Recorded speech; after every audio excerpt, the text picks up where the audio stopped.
Conoce las sentencias de la Corte que protegen los derechos humanos de todas las personas. Para ampliar tu conocimiento sobre el trabajo jurisdiccional, accede a los libros gratuitos, Infografías, videosentencias, comunicados oficiales y transmisiones en vivo. Encuéntranos en Facebook como Suprema Corte de Justicia de la Nación. Sigue nuestra página oficial y sé parte de la Corte Digital.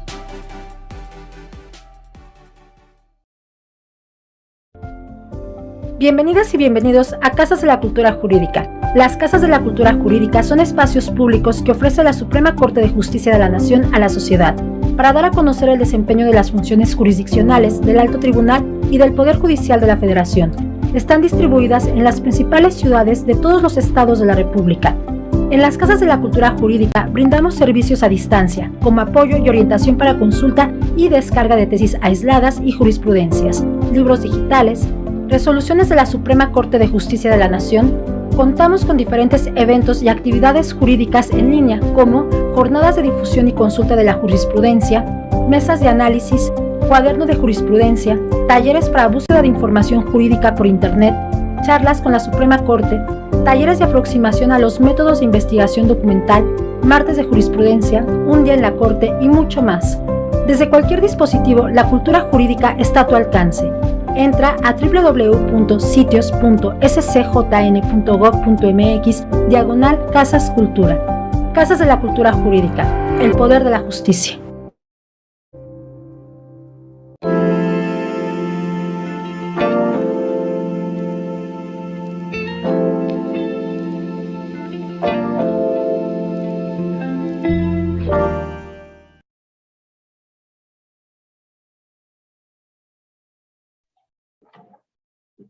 Buenas tardes a todas las personas que nos acompañan hoy en la primera sesión del diplomado Juicio de Amparo edición 2022, organizado en coordinación con la Dirección General de Derechos Humanos.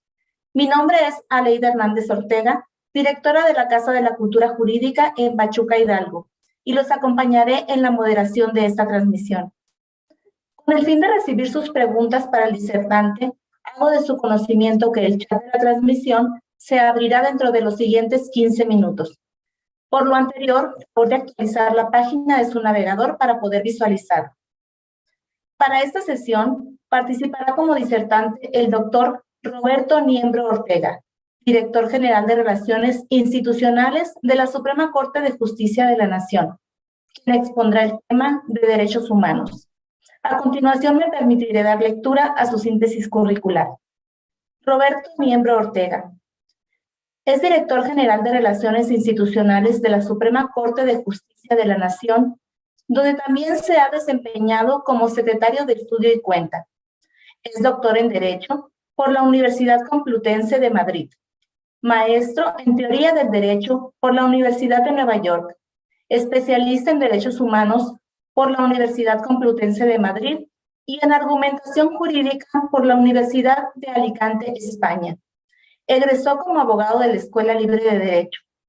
Ha realizado estancias de investigación en el Instituto Max Planck de Derecho Público Comparado y Derecho Internacional en Heidelberg, Alemania, y fue analista de doctrina en el Tribunal Constitucional de España. Actualmente es profesor en la Universidad Iberoamericana.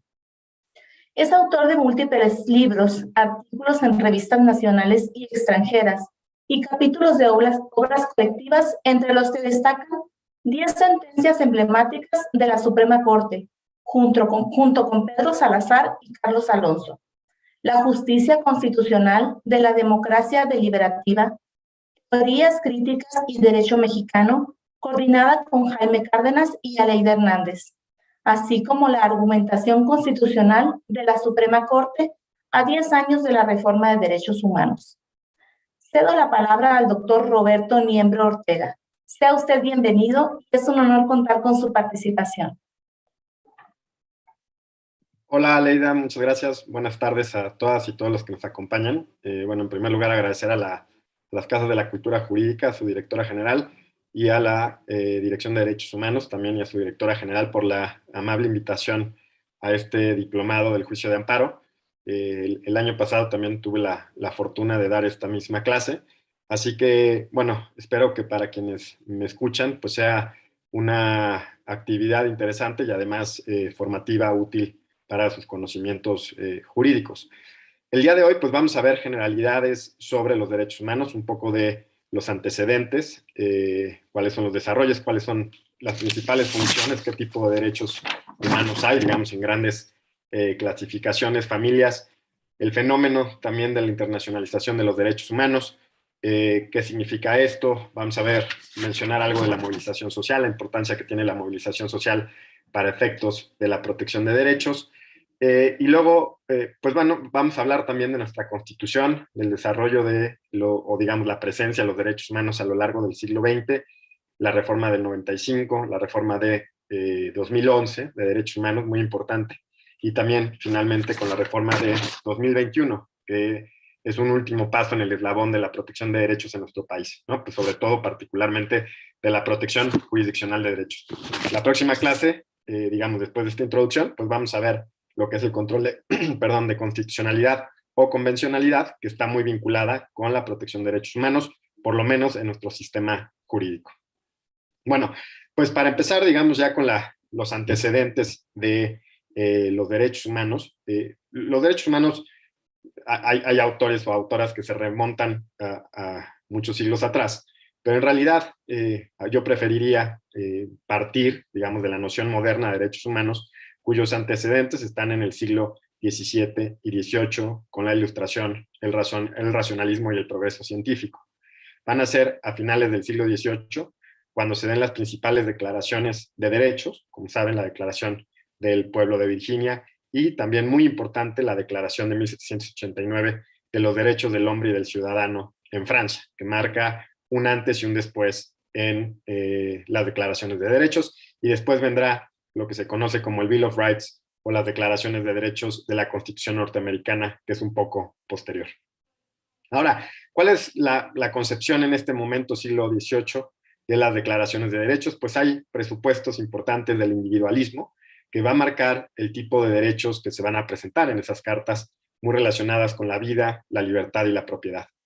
Además, pues hay una muy importante lucha de la burguesía en ese momento en contra de lo que se consideraba el antiguo régimen o la aristocracia, ¿no?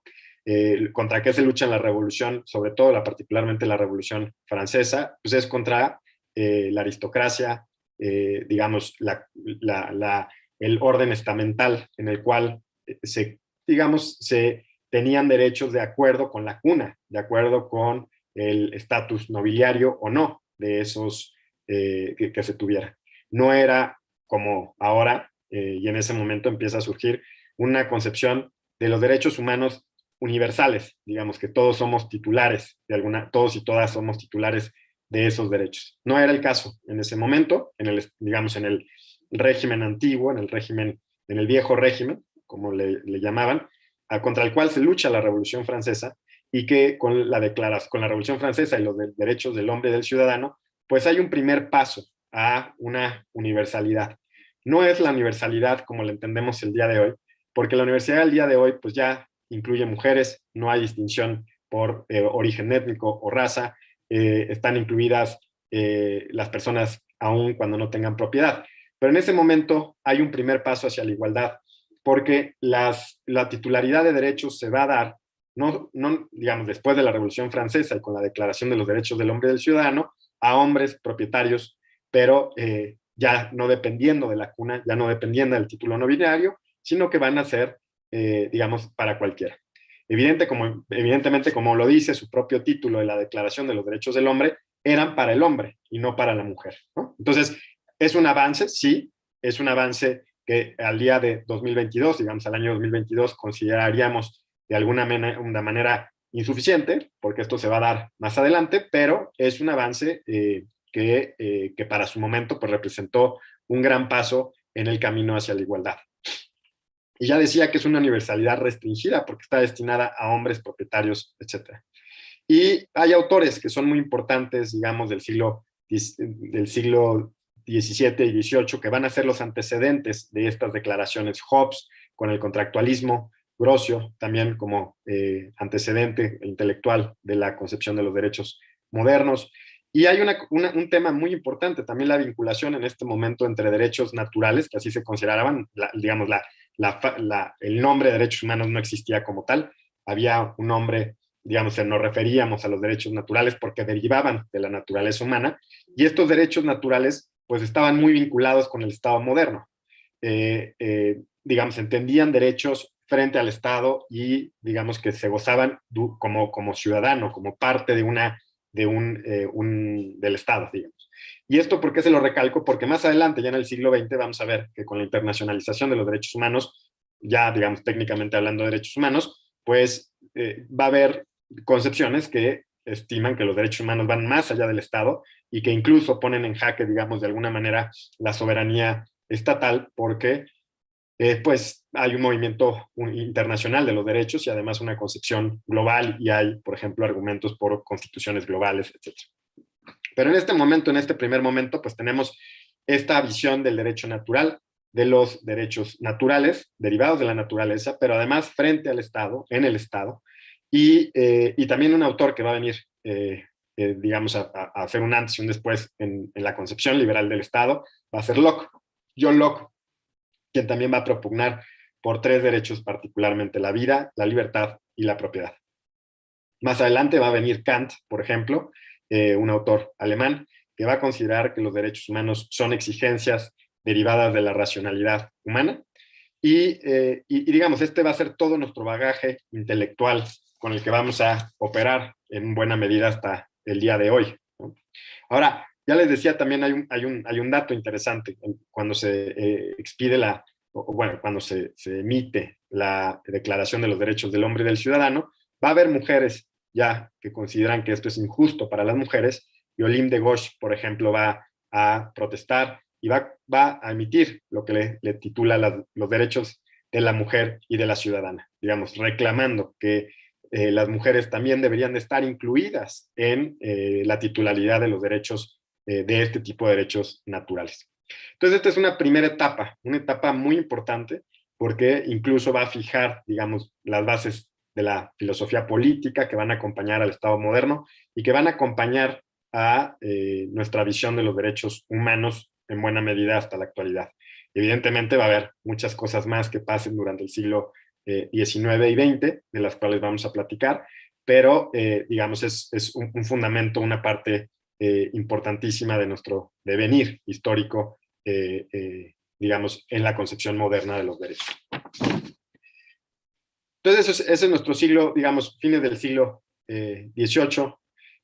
Las declaraciones, por su parte, de Estados Unidos, pues también tiene su guerra de independencia. Acuérdense que la guerra de independencia se lucha contra el Reino Unido, porque ahí, pues, básicamente no había representación por parte de los colonos norteamericanos en el Parlamento inglés, y bueno, derivada de esa guerra de independencia, pues acuérdense que va a haber primero una constitución de una confederación, y después va a haber una constitución federal que se va a publicar. Esa constitución federal, pues en principio no contenía, de hecho cuando se publica no tiene derechos fundamentales previstos en el texto constitucional, porque consideraban los constituyentes norteamericanos que no eran necesarios preverlos textualmente, porque consideraban que los instrumentos como la separación vertical de poderes o el federalismo, etcétera, eran los instrumentos que servían para proteger la libertad. Y entonces para eso no era necesario, digamos, si tuvieras estos instrumentos funcionando como el federalismo, la separación de poderes, pues no era necesario tener textos constitucionales que previeran expresamente esos derechos. Esta es una disputa que se da entre los grupos que en ese momento, digamos, conforman el constituyente norteamericano, y los que no, digamos, los federalistas y los antifederalistas, que los antifederalistas son, digamos, los que abogaban por una carta de derechos, que va a ser incorporada posteriormente, ya una vez aprobada la Constitución. Después vendrán lo que se conoce como el Bill of Rights, y que va a ser posterior a la Constitución. Pero ya está incluida, obviamente, ya la Constitución de Estados Unidos tiene incluidas derechos fundamentales, derechos humanos. En este momento estoy utilizando como sinónimos, ya veremos que hay alguna distinción teórica entre derechos humanos y derechos fundamentales, pero en este momento, pues, en Estados Unidos hay digamos, ya con la incorporación del Bill of Rights, algunos derechos humanos fundamentales. Incluso se van a incorporar más después de la guerra civil, cuando se debate el tema de la esclavitud. Entonces ha ido aumentando el número de derechos que están previstos en la Constitución norteamericana, pero evidentemente nada cercano a lo que nosotros tenemos en nuestra Constitución, que es una Constitución muy rica en derechos. No necesariamente se protegen mejor, obviamente, no porque tengamos más derechos constitucionales significa que tenemos mayor protección de derechos, pero digamos, si comparamos la Constitución de Estados Unidos con la Constitución mexicana, pues la Constitución de Estados Unidos tiene muy pocos derechos fundamentales, digamos, relativamente hablando, pero que además su corte ha interpretado de manera muy activa a lo largo de más de 200 años de interpretación constitucional. Y lo ha hecho así porque el texto constitucional norteamericano es muy difícil de modificar. Hasta la fecha, después de más de 200 años de vigencia del texto constitucional, han tenido solo 27 reformas constitucionales. Y ustedes saben que en nuestro texto constitucional de 1917, a la fecha ya tiene más de 700 reformas constitucionales. Muy bien, luego, ¿qué, digamos, sucede en el siglo XIX? Bueno, ahí lo que yo quiero resaltar es un punto particular, que es las luchas, la movilización social del proletariado que surge como un sujeto que va a reclamar sus derechos distintos a los del Estado liberal, ¿no? Los del Estado liberal, digamos, particularmente si pensamos en la Constitución norteamericana, son derechos que obligan al Estado a abstenerse de hacer cosas. Es decir, el Estado no va a violar mis derechos siempre y cuando se abstenga de interferir en mi vida privada, me dé debido proceso, no me detenga sin una causa, una orden de aprehensión, etc. Digamos, están protegiendo o están entendiendo en ese momento derechos civiles clásicos, diríamos. Pero en el siglo XIX pues va a surgir la cuestión social, va a surgir el pensamiento marxista, van a surgir los derechos a la solidaridad, que es lo que vamos a entender más cercanamente a nosotros como los derechos sociales, ¿no? Evidentemente, aquí empieza a haber otros presupuestos porque pues, el individualismo propio del Estado liberal pues, ya no es suficiente para algunas personas que van a defender este tipo de derechos sociales. Y esto es importante, evidentemente, porque, como ustedes saben, nuestra Constitución de 1917 va a ser la primera en el mundo que va a prever derechos sociales. Y lo que buscan con los derechos sociales es una libertad real, digamos, hay una concepción distinta de libertad. Así como en la Constitución norteamericana hay una concepción de la libertad entendida como límite frente al Estado y lo único que necesito es que el Estado no se meta en mi vida privada, que me dé ciertas garantías de seguridad, que garantice que mi propiedad no va a ser invadida, que tengo tribunales a los cuales acudir para reclamar mis derechos, pues, digamos, una visión más social, digamos, la cuestión social va a reclamar, pues, derechos que hagan efectivas esas libertades clásicas, ¿no? ¿Por qué? Porque no es suficiente para esta concepción de los derechos humanos que existan solo las libertades, digamos, previstas en el texto constitucional, si yo después no puedo hacer uso de esas libertades porque no tengo las condiciones mínimas básicas cubiertas para hacer uso de esos derechos. Si yo tengo que buscar, digamos, si me dicen tú tienes la libertad de circular por el país, pero no tengo ningún mínimo de recursos para pagar el pasaje, para comer, para tener la salud o la educación prevista, pues esas son libertades, diría alguien favorecedor de los derechos sociales, que esas libertades son libertades de papel, o son libertades que en realidad pues son, digamos, una tomada de pelo, podríamos decir. Entonces, nuestra Constitución, como les decía, es la primera Constitución en el siglo XX que va a prever estos derechos sociales y por eso también es muy importante saber que estos antecedentes del siglo XIX van a digamos, a ser importantes para nuestra discusión constitucional del 17. Evidentemente, la Constitución del 17 no se inventa la cuestión social, pero sí es muy relevante en términos de derecho comparado porque es la primera que prevé textualmente derechos sociales, antes que incluso la Constitución de Weimar de Alemania de 1919, sobre la cual sí se conoce mucho en el derecho comparado. Esa Constitución de Weimar de 1919 va a influir a otras constituciones como la de 1931 de España, o incluso también va a ser relevante para las constituciones de la segunda posguerra mundial, digamos, las constituciones de Alemania de la segunda posguerra, la española después del franquismo, etcétera, la portuguesa, que van a contener una rica cantidad de derechos sociales en su texto constitucional y que, digamos, los antecedentes van a ser su Constitución de Weimar. Entonces, hasta este momento, digamos, antecedentes de del Estado liberal, siglo XVIII y luego siglo XIX, la cuestión social, pues ya tenemos dos pilares fundamentales con los cuales vamos a entender los derechos sociales, los derechos humanos en el siglo XX. Evidentemente también los derechos de participación política son derechos que se van a ganar también en un principio censitarios, digamos, van a depender van a estar vinculados con la riqueza y con la propiedad, y después, con el paso del tiempo, los derechos de participación política se van a ir desprendiendo de la capacidad económica, pero en un principio había una relación porque se consideraba que quien podía participar políticamente era quien tenía propiedad, porque reflejaba, digamos, cierta capacidad de juicio para emitir un voto. Eso con el tiempo va a ir, digamos, se va a ir desapareciendo. A la actualidad no existen requisitos, por ejemplo, censitarios para ejercer el derecho a la participación política, y además los derechos de participación política también se van a ir ampliando, ¿no? Particularmente ya en principios del siglo XIX, del principio del siglo XX, se van a ir ampliando los derechos, el derecho al voto y a votar y a ser votada de las mujeres, ¿no? Es un derecho que se va a ganar particularmente a lo largo del siglo XX. En México en este caso, en el derecho al voto de las mujeres, se ganó, digamos, a nivel federal hasta 1953 o 54. Es un país que desafortunadamente llegó muy tarde en el reconocimiento del derecho a votar y ser votadas de las mujeres. Incluso para la región, o sea, la religión en Latinoamérica reconoció ese derecho a las mujeres mucho antes que México. Muy bien.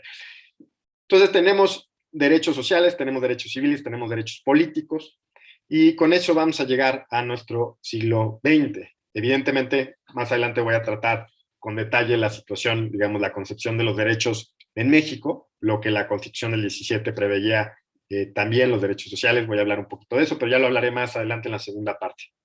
Por ahora, digamos, estoy contando una historia general, muy, muy, muy amplia, muy en términos generales, para efectos de la comprensión de cómo entendemos los derechos humanos hoy, 2022, digamos, de dónde venimos en esta historia que, digamos, nos involucra a todos.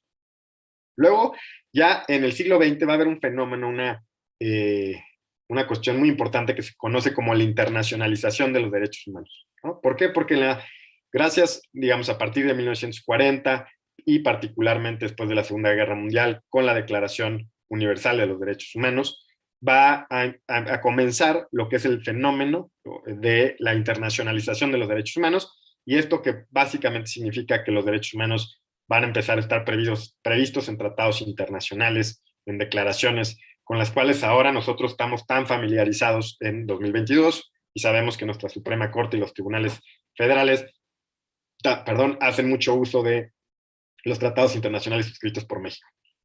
Ahora, este fenómeno de la internacionalización de los derechos humanos va a surgir sus inicios en 1940, pero en realidad va a repuntar a partir de 1970, cuando surge el movimiento internacional de los derechos humanos, con instituciones o con ONGs, digamos, como Human Rights Watch o Amnistía Internacional, etcétera. Ese tipo de organizaciones que ahora son, digamos, tan conocidas para nosotros, tan cotidianas. Su ascenso empieza en 1970.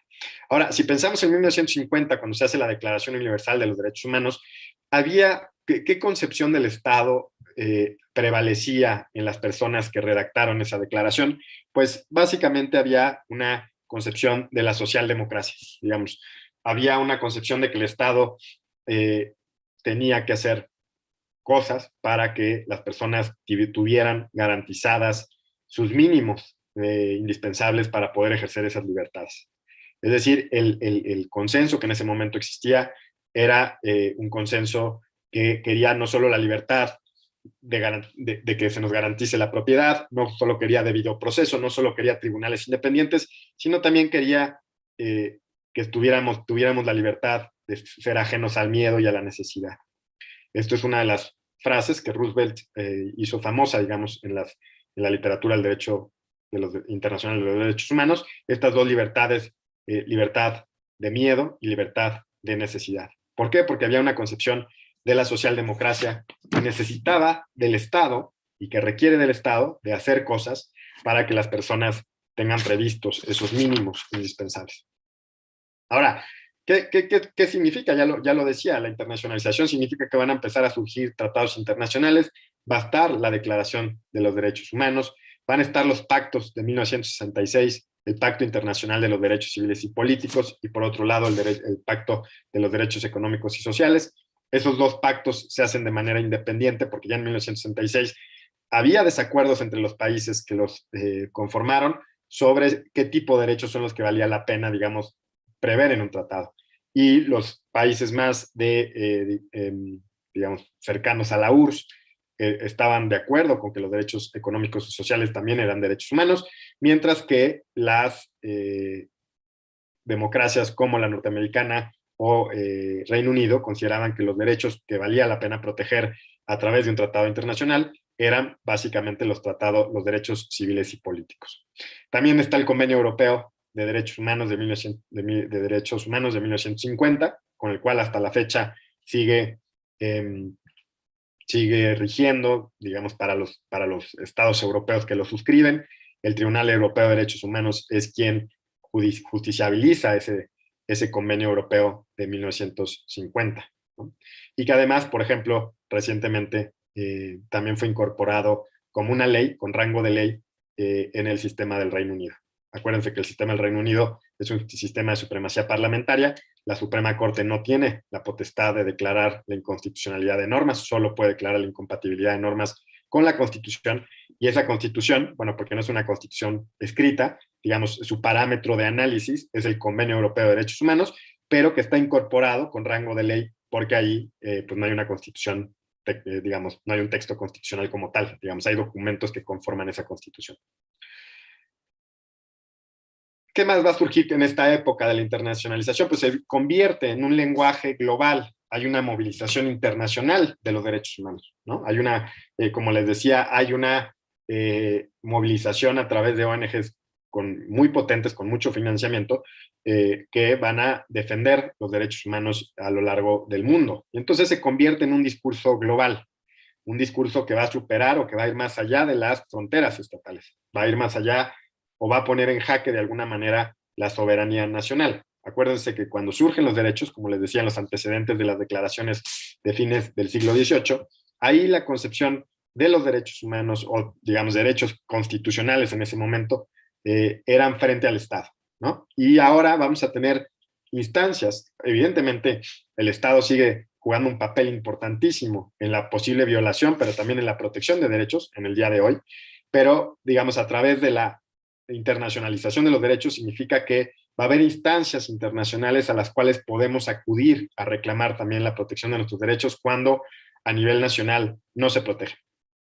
Entonces, si a nivel nacional no se protegen, lo que se va a buscar es que haya instancias internacionales. Ya les mencionaba, por ejemplo, el Tribunal Europeo de Derechos Humanos, que en Europa tiene una actividad muy importante para juzgar a los países. Evidentemente juzga a países, no juzga a personas como tales. Lo mismo va a surgir con la Convención Americana de Derechos Humanos en 1969 y con la jurisdicción de la Corte Interamericana de Derechos Humanos, que se va a dar más adelante, que es una instancia supranacional en la cual las personas que estamos sometidas a la jurisdicción de la Corte Interamericana podemos acudir cuando los órganos nacionales no han protegido nuestros derechos. Ahora, también, ojo, así como les decía que en 1950 la internacionalización de los derechos humanos surge con la Declaración Universal de los Derechos y hay una concepción prevaleciente de la socialdemocracia de Roosevelt en el sentido de que el Estado también tiene que proteger o tiene que garantizar que las necesidades básicas de las personas estén, digamos, cubiertas para poder ejercer sus libertades clásicas. A partir del 1970, cuando empieza el ascenso del movimiento internacional de los derechos humanos, paralelamente va a empezar a surgir la concepción neoliberal del Estado, ¿no? Y esto que alguien podría pensar, pues, ¿qué tiene que ver derechos humanos con la concepción del Estado? Pues tiene mucho que ver porque el neoliberalismo y en su ascenso con Ronald Reagan en Estados Unidos y con Margaret Thatcher en Inglaterra, y luego pues el esparcimiento de las ideas neoliberales a lo largo del mundo, no es la excepción nuestro país.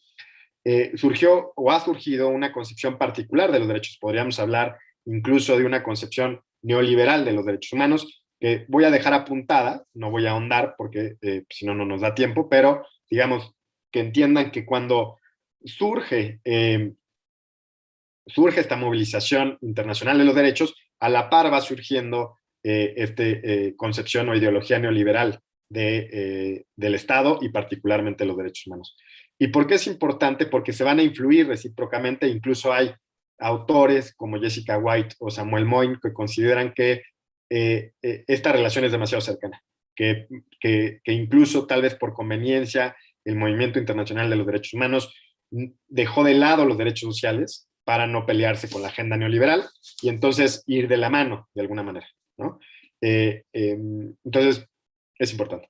Ahora, ¿cuál sería digamos, para dejar simplemente mencionada, porque no es el tema principal de nuestra charla de hoy, pero para dejar simplemente mencionada cuáles serían los principales puntos de la agenda neoliberal de los derechos, pues serían que le dan una prioridad muy importante al derecho a la propiedad, que le dan una prioridad muy importante a la libertad de mercado.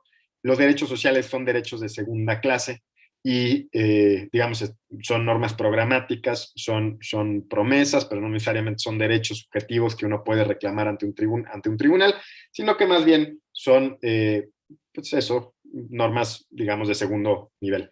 Y también una concepción neoliberal de los derechos, pues tendría esta visión de que la movilización social pues tiene que ser controlada, se mira con sospecha, la participación política de la ciudadanía busca ser, digamos, dejado en el mínimo posible, que se traduzca, por ejemplo, en ir a votar y que la ciudadanía no participe más adelante. Evidentemente, esta concepción neoliberal de los derechos pues tuvo mucha influencia en la región latinoamericana y bueno, eso se ve traducido después en, digamos, reformas constitucionales que van a reflejar estas prioridades en la agenda. Entonces, ¿qué tenemos si pensamos hasta el siglo XX, digamos así, a vuelo de pájaro, lo que hemos visto ahora?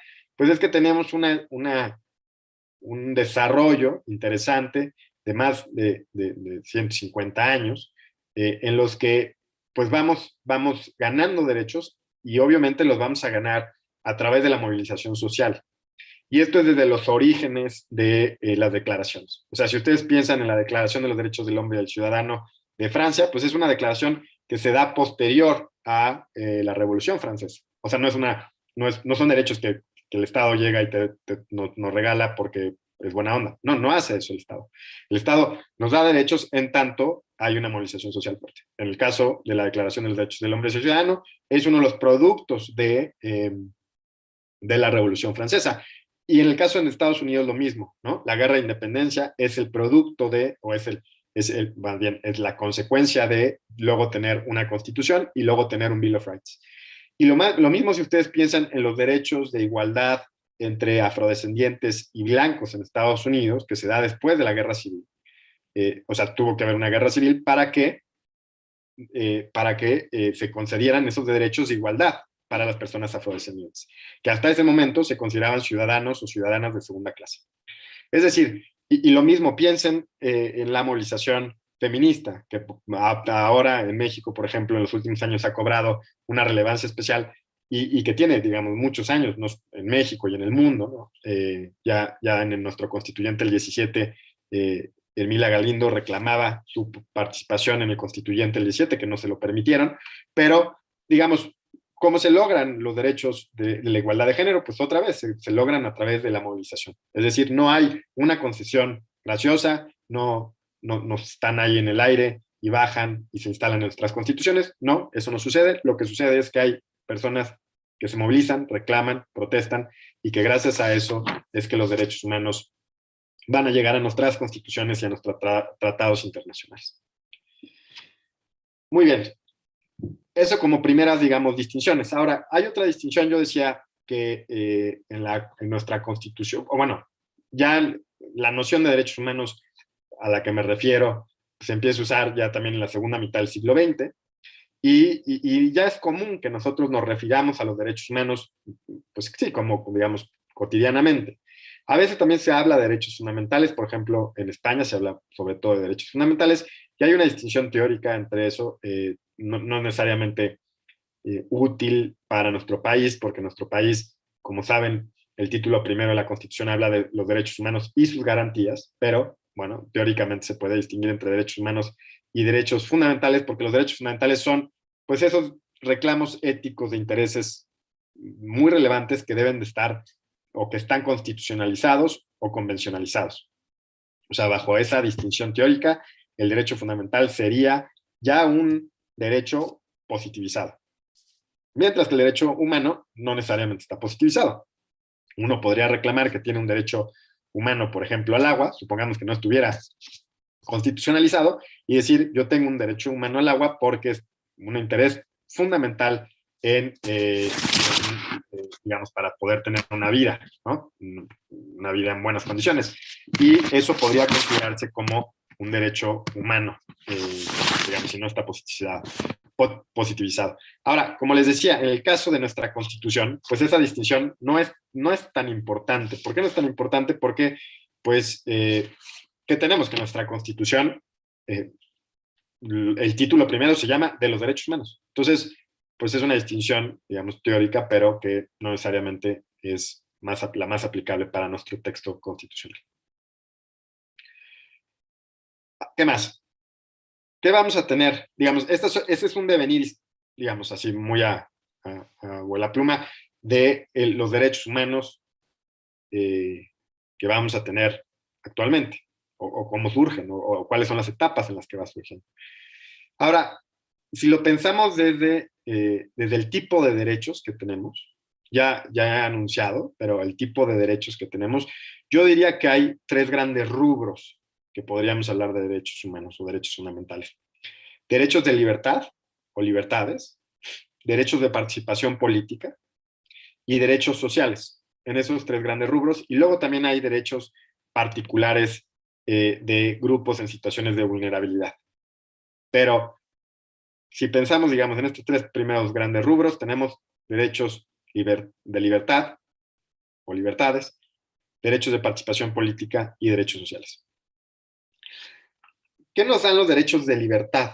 Por ejemplo, el debido proceso, el libre desarrollo de la personalidad, que en el caso de México es una creación jurisprudencial de nuestra Suprema Corte en el Amparo Directo 6/2008, que trataba sobre un reclamo de identidad de género. Una persona que era transexual quería que así se reflejara en su acta de nacimiento, y la Suprema Corte en ese caso decide que es parte de su libertad decidir cuál es su identidad de género, y ahí crea el libre desarrollo de la personalidad como libertad genérica, residual, pero que son libertades, una libertad, digamos, inspirada en el texto constitucional alemán, porque ahí sí la tienen prevista como una libertad expresa.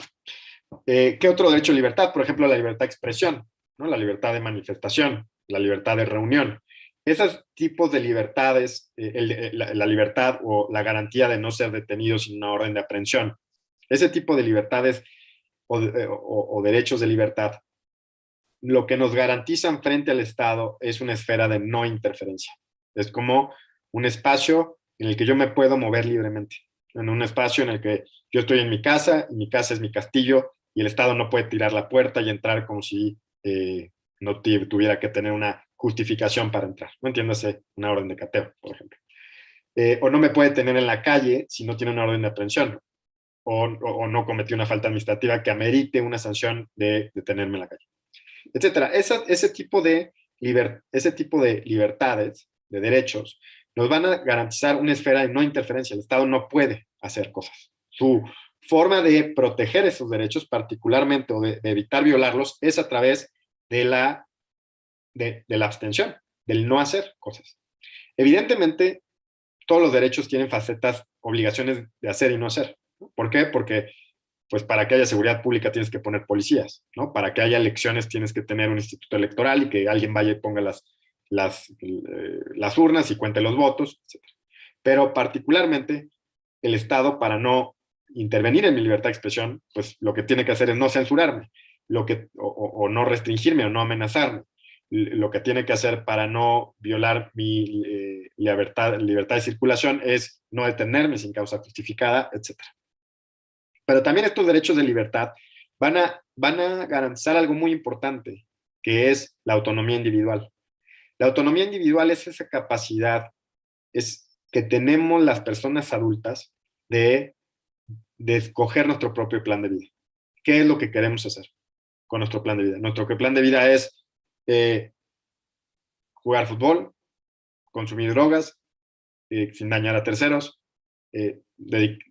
tomar un diploma del juicio de amparo, ser abogado o abogada, etc.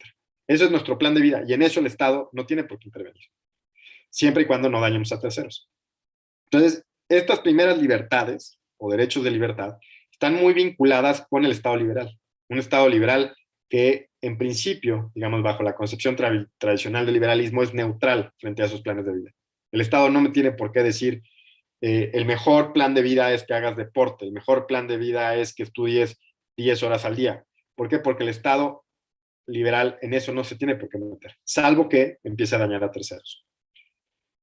Y esto, por la neutralidad del Estado liberal, digamos, que es muy discutible si el Estado es neutral o no, pero es uno de los principios, digamos, del liberalismo, implica también que, por ejemplo, no puedes restringir la libertad de expresión en razón de su contenido.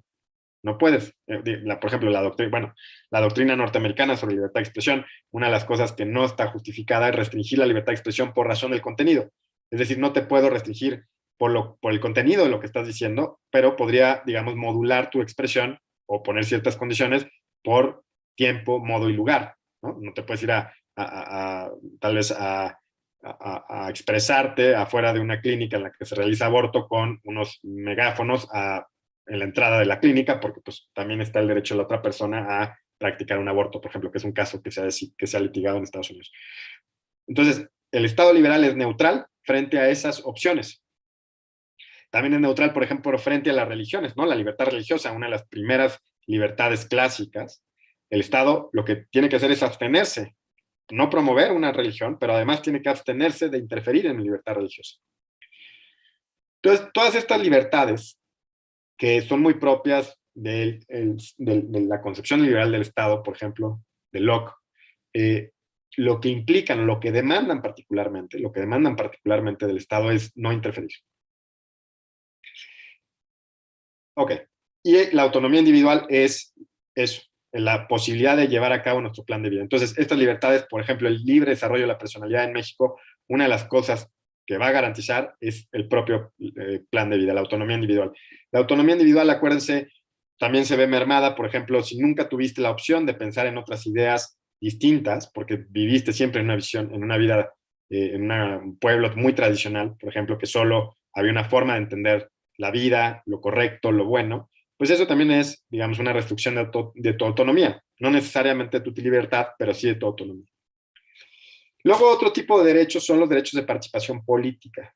Votar, ser votado, participar en la revocación de mandato, ser candidato a partidos políticos, ser candidato independiente, participar en consultas populares. Aquí hay, evidentemente, dos tipos de derechos. Son derechos, algunos que se ejercen para designar representantes, como el votar y ser votado, y hay otros que son, digamos, mecanismos de participación directa, en la cual, a la par de un sistema representativo, tenemos mecanismos de participación directa para manifestar nuestra voluntad de cómo queremos ser gobernados, ¿no? Por ejemplo, revocación de mandato, iniciativas populares, plebiscitos. Ahora, todos estos derechos, independientemente de si son para designar representantes o para ejercer o para manifestar nuestra voluntad popular directamente, tienen una finalidad distinta, digamos, a las libertades clásicas. ¿Por qué? Porque la libertad, acá la finalidad es el autogobierno colectivo, es vivir en un sistema democrático. Es decir, poder decidir por nosotros mismos nuestro destino como colectividad, ¿no? Tenemos la posibilidad de dictarnos leyes, y esas leyes son generales y nos gobiernan a todos. Y entonces todos estamos sometidos a ese gobierno de las leyes y no de las personas, ¿no? Entonces, ese gobierno de las leyes, que son expedidas por nosotros, para algunas personas son el verdadero sentido de la libertad. Es decir, solo somos libres siempre y cuando, en la medida en que nos podemos gobernar a nosotros mismos. No bastaría, dirían algunos o algunas, que tengamos libertades de no interferencia, las libertades clásicas, de las primeras que hablamos, si no tenemos además las libertades de autogobierno, de participación política. Necesitamos tener un sistema democrático en el que seamos nosotros, nosotras, las que dictemos las leyes que nos rigen. Si no tenemos eso, no tenemos en realidad libertad, dirían, por ejemplo, los republicanos, como la corriente política del republicanismo. Entonces, ¿qué protege? Pues el autogobierno colectivo. ¿El autogobierno colectivo asegura resultados correctos? No. Lo que nos da es un sistema democrático en el que nos gobernamos a nosotros mismos, pero que evidentemente nos podemos equivocar. O sea, podemos tomar decisiones erradas a través de los sistemas, de los mecanismos democráticos, pero lo que nos da es que seamos nosotros los que tomamos o decidimos tomamos nuestras propias decisiones, y si el error es de alguien, el error es nuestro, pero por lo menos fue nuestro y no impuesto por alguien más.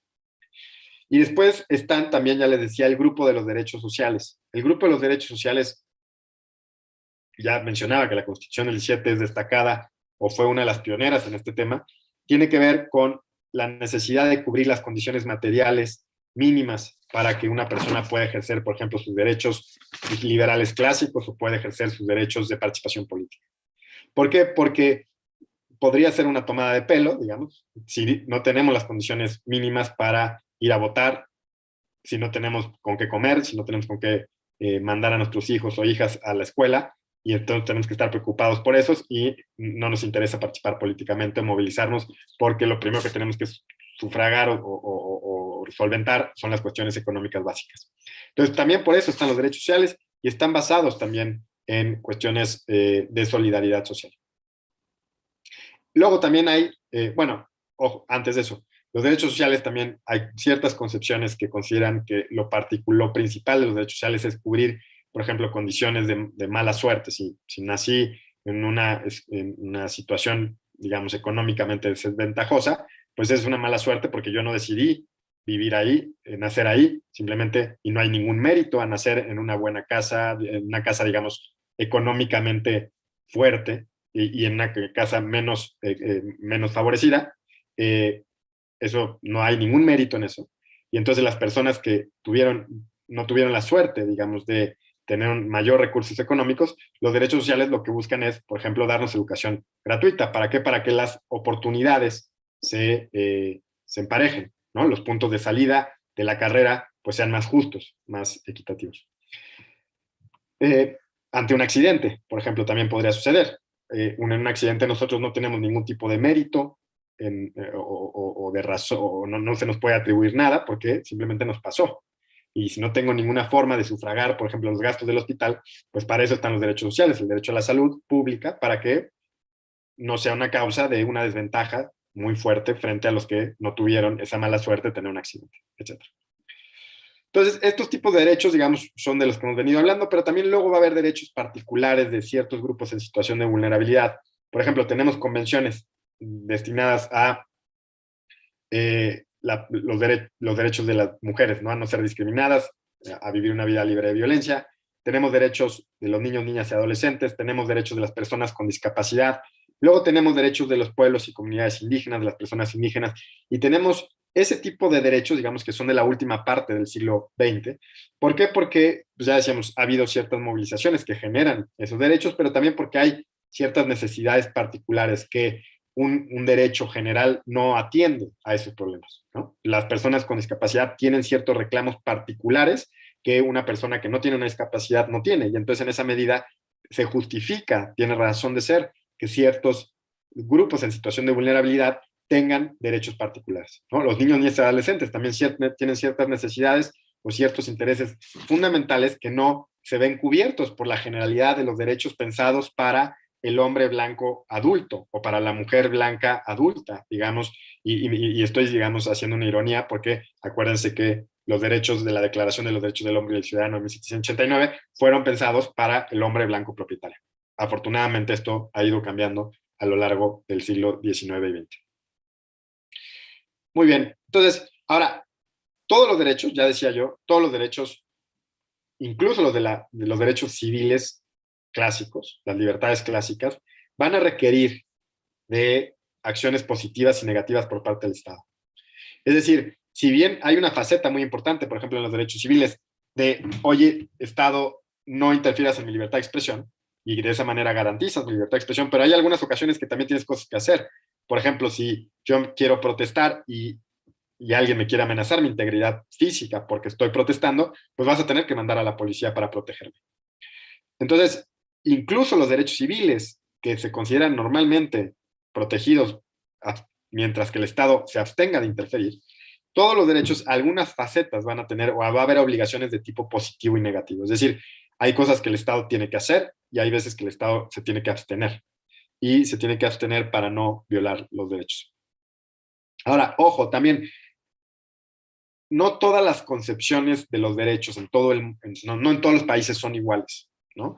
¿Por qué? Porque si ustedes piensan como contrapunto, por ejemplo, la concepción norteamericana, la Constitución norteamericana no tiene derechos sociales previstos en su texto, y la Corte Suprema considera que esos derechos no son derechos constitucionales como tales, porque no están previstos en su texto, perdón, pero además de que no están previstos en su texto, se ha abstenido de quererlos proteger a través de la jurisprudencia.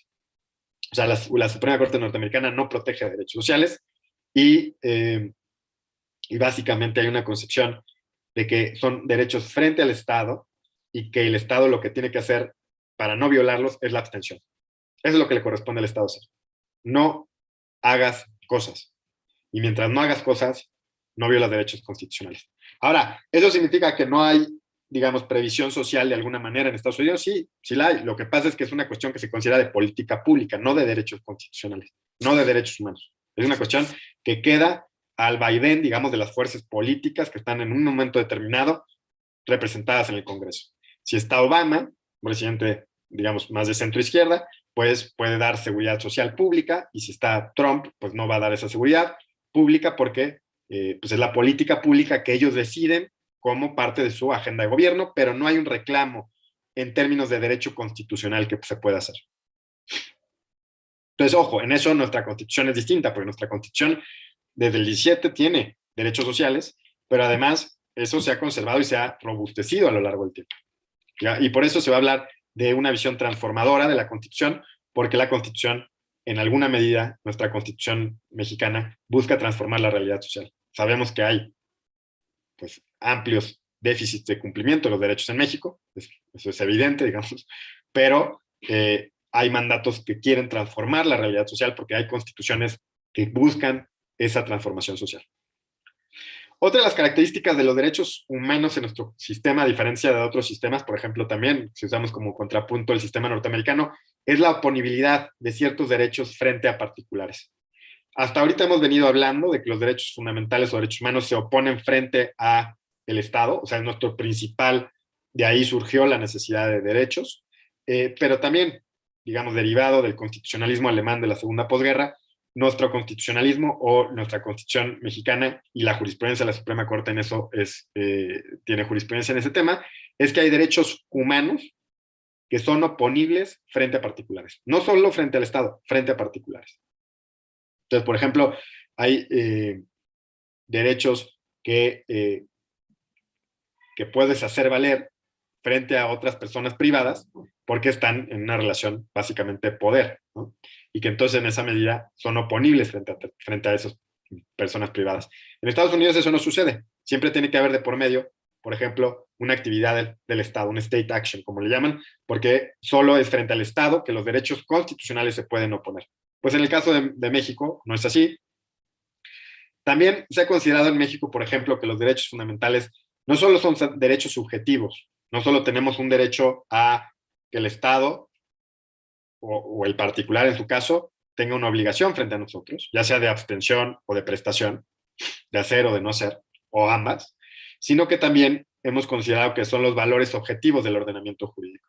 Esto también es muy propio, o lo hemos incorporado y lo hemos migrado, importado a México del derecho constitucional alemán, porque el derecho constitucional alemán también considera que los derechos fundamentales no son solo derechos subjetivos, sino también son los valores que guían o deben guiar la creación y aplicación del derecho. Es decir, si tú proteges la dignidad humana el libre desarrollo de la personalidad en tu Constitución, esos derechos son valores que guían también la aplicación e interpretación del derecho en el país. Y así lo ha considerado también nuestra Suprema Corte. Entonces, son valores objetivos. ¿Okay? ¿Y qué más? Bueno, la titularidad de los derechos, este es también otro punto importante de la caracterización de los derechos en México, es que los derechos, su titularidad por regla general es la universalidad. Es decir, todos y todas somos titulares de los derechos, salvo, por ejemplo, los derechos de ciudadanía, que es el último estatus que existen en las constituciones de limitación de los derechos, ¿no?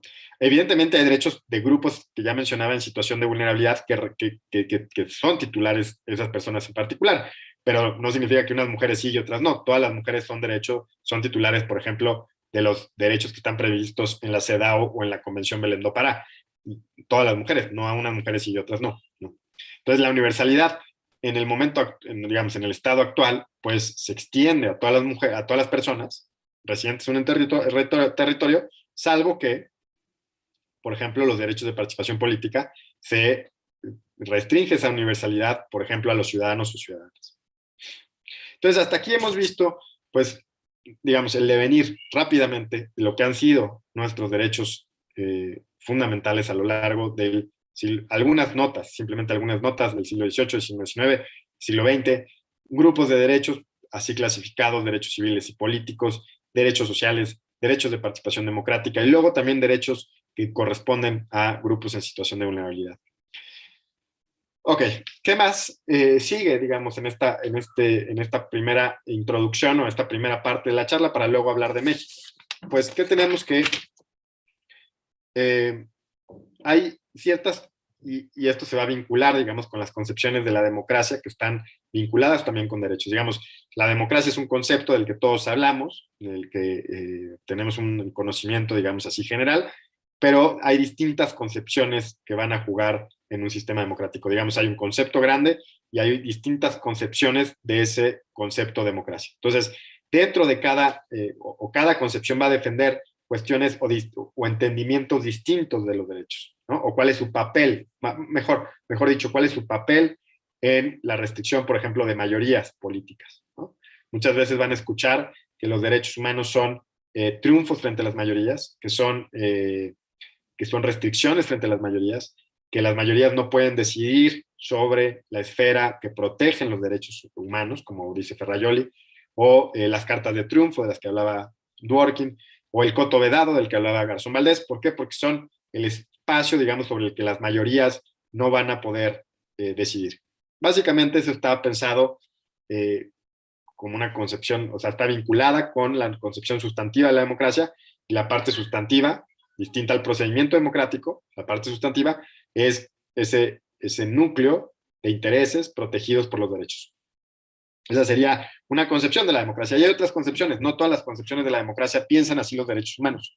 Hay otras concepciones de la democracia que piensan a los derechos humanos de manera distinta. Por ejemplo, las concepciones deliberativas de la democracia piensan que la democracia tiene como una de las partes fundamentales de un sistema democrático la protección de derechos, pero aceptan y reconocen que sobre esos derechos fundamentales hay desacuerdos muy importantes sobre cómo se interpretan, aplican y cómo se concretizan. Entonces, por ejemplo, en un caso concreto, piensen en la jurisprudencia de la Suprema Corte Mexicana, o digamos en la jurisprudencia o en temas de libertad de expresión. Una de las discusiones más relevantes en temas de la libertad de expresión es si el discurso de odio está o no protegido por la libertad de expresión.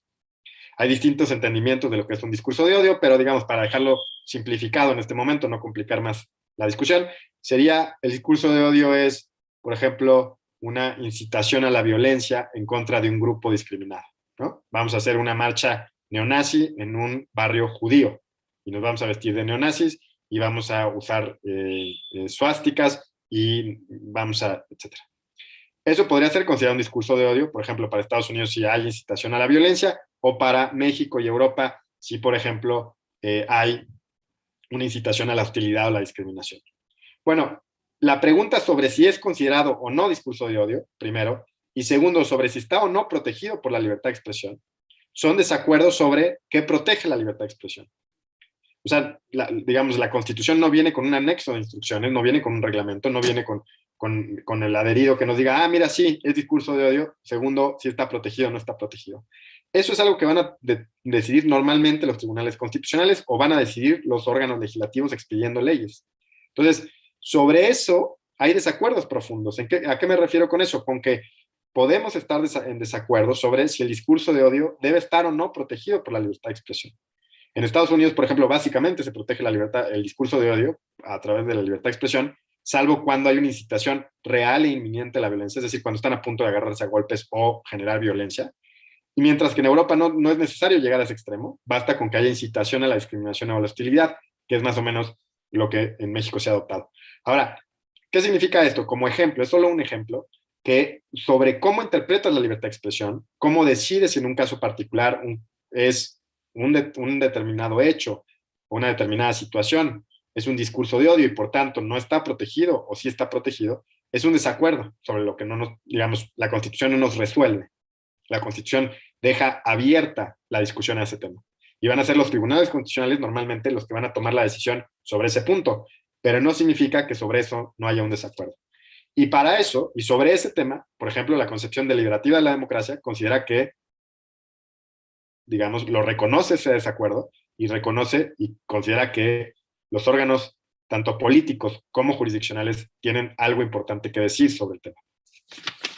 Nada más se los dejo anunciado, digamos, esta relación entre derechos humanos y concepciones de la democracia. Digamos, no todas las concepciones de la democracia son las mismas y no todas piensan a los derechos humanos de la misma manera. Muy bien. Finalmente, la última distinción que quisiera hacer antes de pasar a México sobre teoría de los generales de los derechos humanos. Podríamos hablar mucho más tiempo de la teoría general de los derechos humanos, pero es que normalmente los derechos humanos está vinculado con lo que decía, son normas de tipo principio. Por eso muchas veces van a escuchar hablar a un ministro o ministra de los principios, del principio de igualdad. Y básicamente se están refiriendo, por ejemplo, al derecho a la igualdad, pero dicen que es un principio porque es un principio y no es una regla.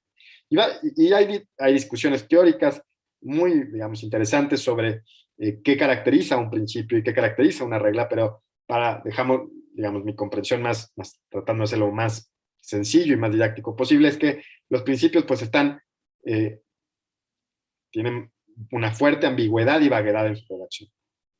Mientras que las reglas están más claras, están más claramente previstas la hipótesis y la consecuencia normativa. Les doy un ejemplo. El derecho a la igualdad, dice el artículo 4, el hombre y la mujer son iguales ante la ley, o algo parecido, ¿no? El derecho a la igualdad entre hombres y mujeres está en el artículo 4 constitucional. O la prohibición de discriminación en el artículo 1, dice está prohibido discriminar por género, origen étnico, condición social, etc. O la libertad de expresión en el 6º y 7º. No es ¿por qué son tipo principios? Porque hay una amplia vaguedad y ambigüedad sobre cómo interpretarlos. Ya ponía el ejemplo de libertad de expresión, de discurso de odio. Pero eso mismo podemos discutir sobre la igualdad. La igualdad es, o sea, ¿qué nos exige la igualdad? ¿Es igualdad ante la ley? ¿O es igualdad sustantiva, por ejemplo? ¿Requiere acciones afirmativas a favor de las mujeres? ¿O no requiere acciones afirmativas a favor de las mujeres? ¿Una acción afirmativa a favor de las mujeres vulneraría el derecho a la igualdad de los hombres, la igualdad ante la ley de los hombres, o no? Ese tipo de decisión es derivada de la interpretación de esos derechos. No es que el texto constitucional no lo resuelva. En algunas ocasiones sí. En algunas ocasiones, por ejemplo, nuestro texto constitucional, que es muy detallado, prevé el principio de paridad de género. Pero antes del principio de paridad de género, por ejemplo, se cuestionó mucho si las cuotas a favor de las mujeres, por ejemplo, en los órganos de representación, eran acordes o no con el principio de igualdad. Porque ahí lo que está de por medio es, deja ciertos espacios para mujeres y evidentemente los que se quedan, digamos, fuera son los hombres. La pregunta es, ¿eso es vulnerable? ¿Eso es una vulneración o no del principio de igualdad o del derecho a la igualdad? ¿Por qué? Porque depende de cómo adoptes el derecho o cómo pienses el derecho a la igualdad. Entonces, ¿por qué son principios? Porque normalmente hay una vaguedad y ambigüedad en su texto importante. ¿Qué es expresión? ¿Qué tipo de libertad de expresión? ¿Qué tipo de libertad de acción? ¿Hasta dónde tienen sus alcances? ¿Cómo lo puedes sancionar penalmente, administrativamente, civilmente? Etcétera. Mientras que una regla es otro tipo de norma. Las reglas son tipo el artículo que prevé en la Constitución que para ser presidente o presidente de la República tienes que tener 35 años cumplidos al día de la elección. Eso es una regla. ¿Por qué? Porque la hipótesis y la consecuencia normativa son clarísimas. Yo tengo 35 años, puedo aspirar a ser candidato a presidente de la República. No tengo 35 años, no puedo aspirar a ser candidato a la presidente de la República. Está muy claro. No, la hipótesis y la consecuencia normativa son, digamos, tiene sus contornos mucho más definidos que en un principio.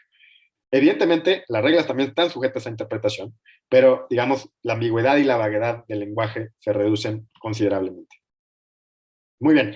Entonces, por eso van a escuchar que en algunas ocasiones se refieren, por ejemplo, ministras o ministras, constitucionalistas, etcétera, a el principio de igualdad. Están hablando del derecho a la igualdad, simplemente están utilizando principio porque es, digamos, el tipo de norma en el cual está previsto.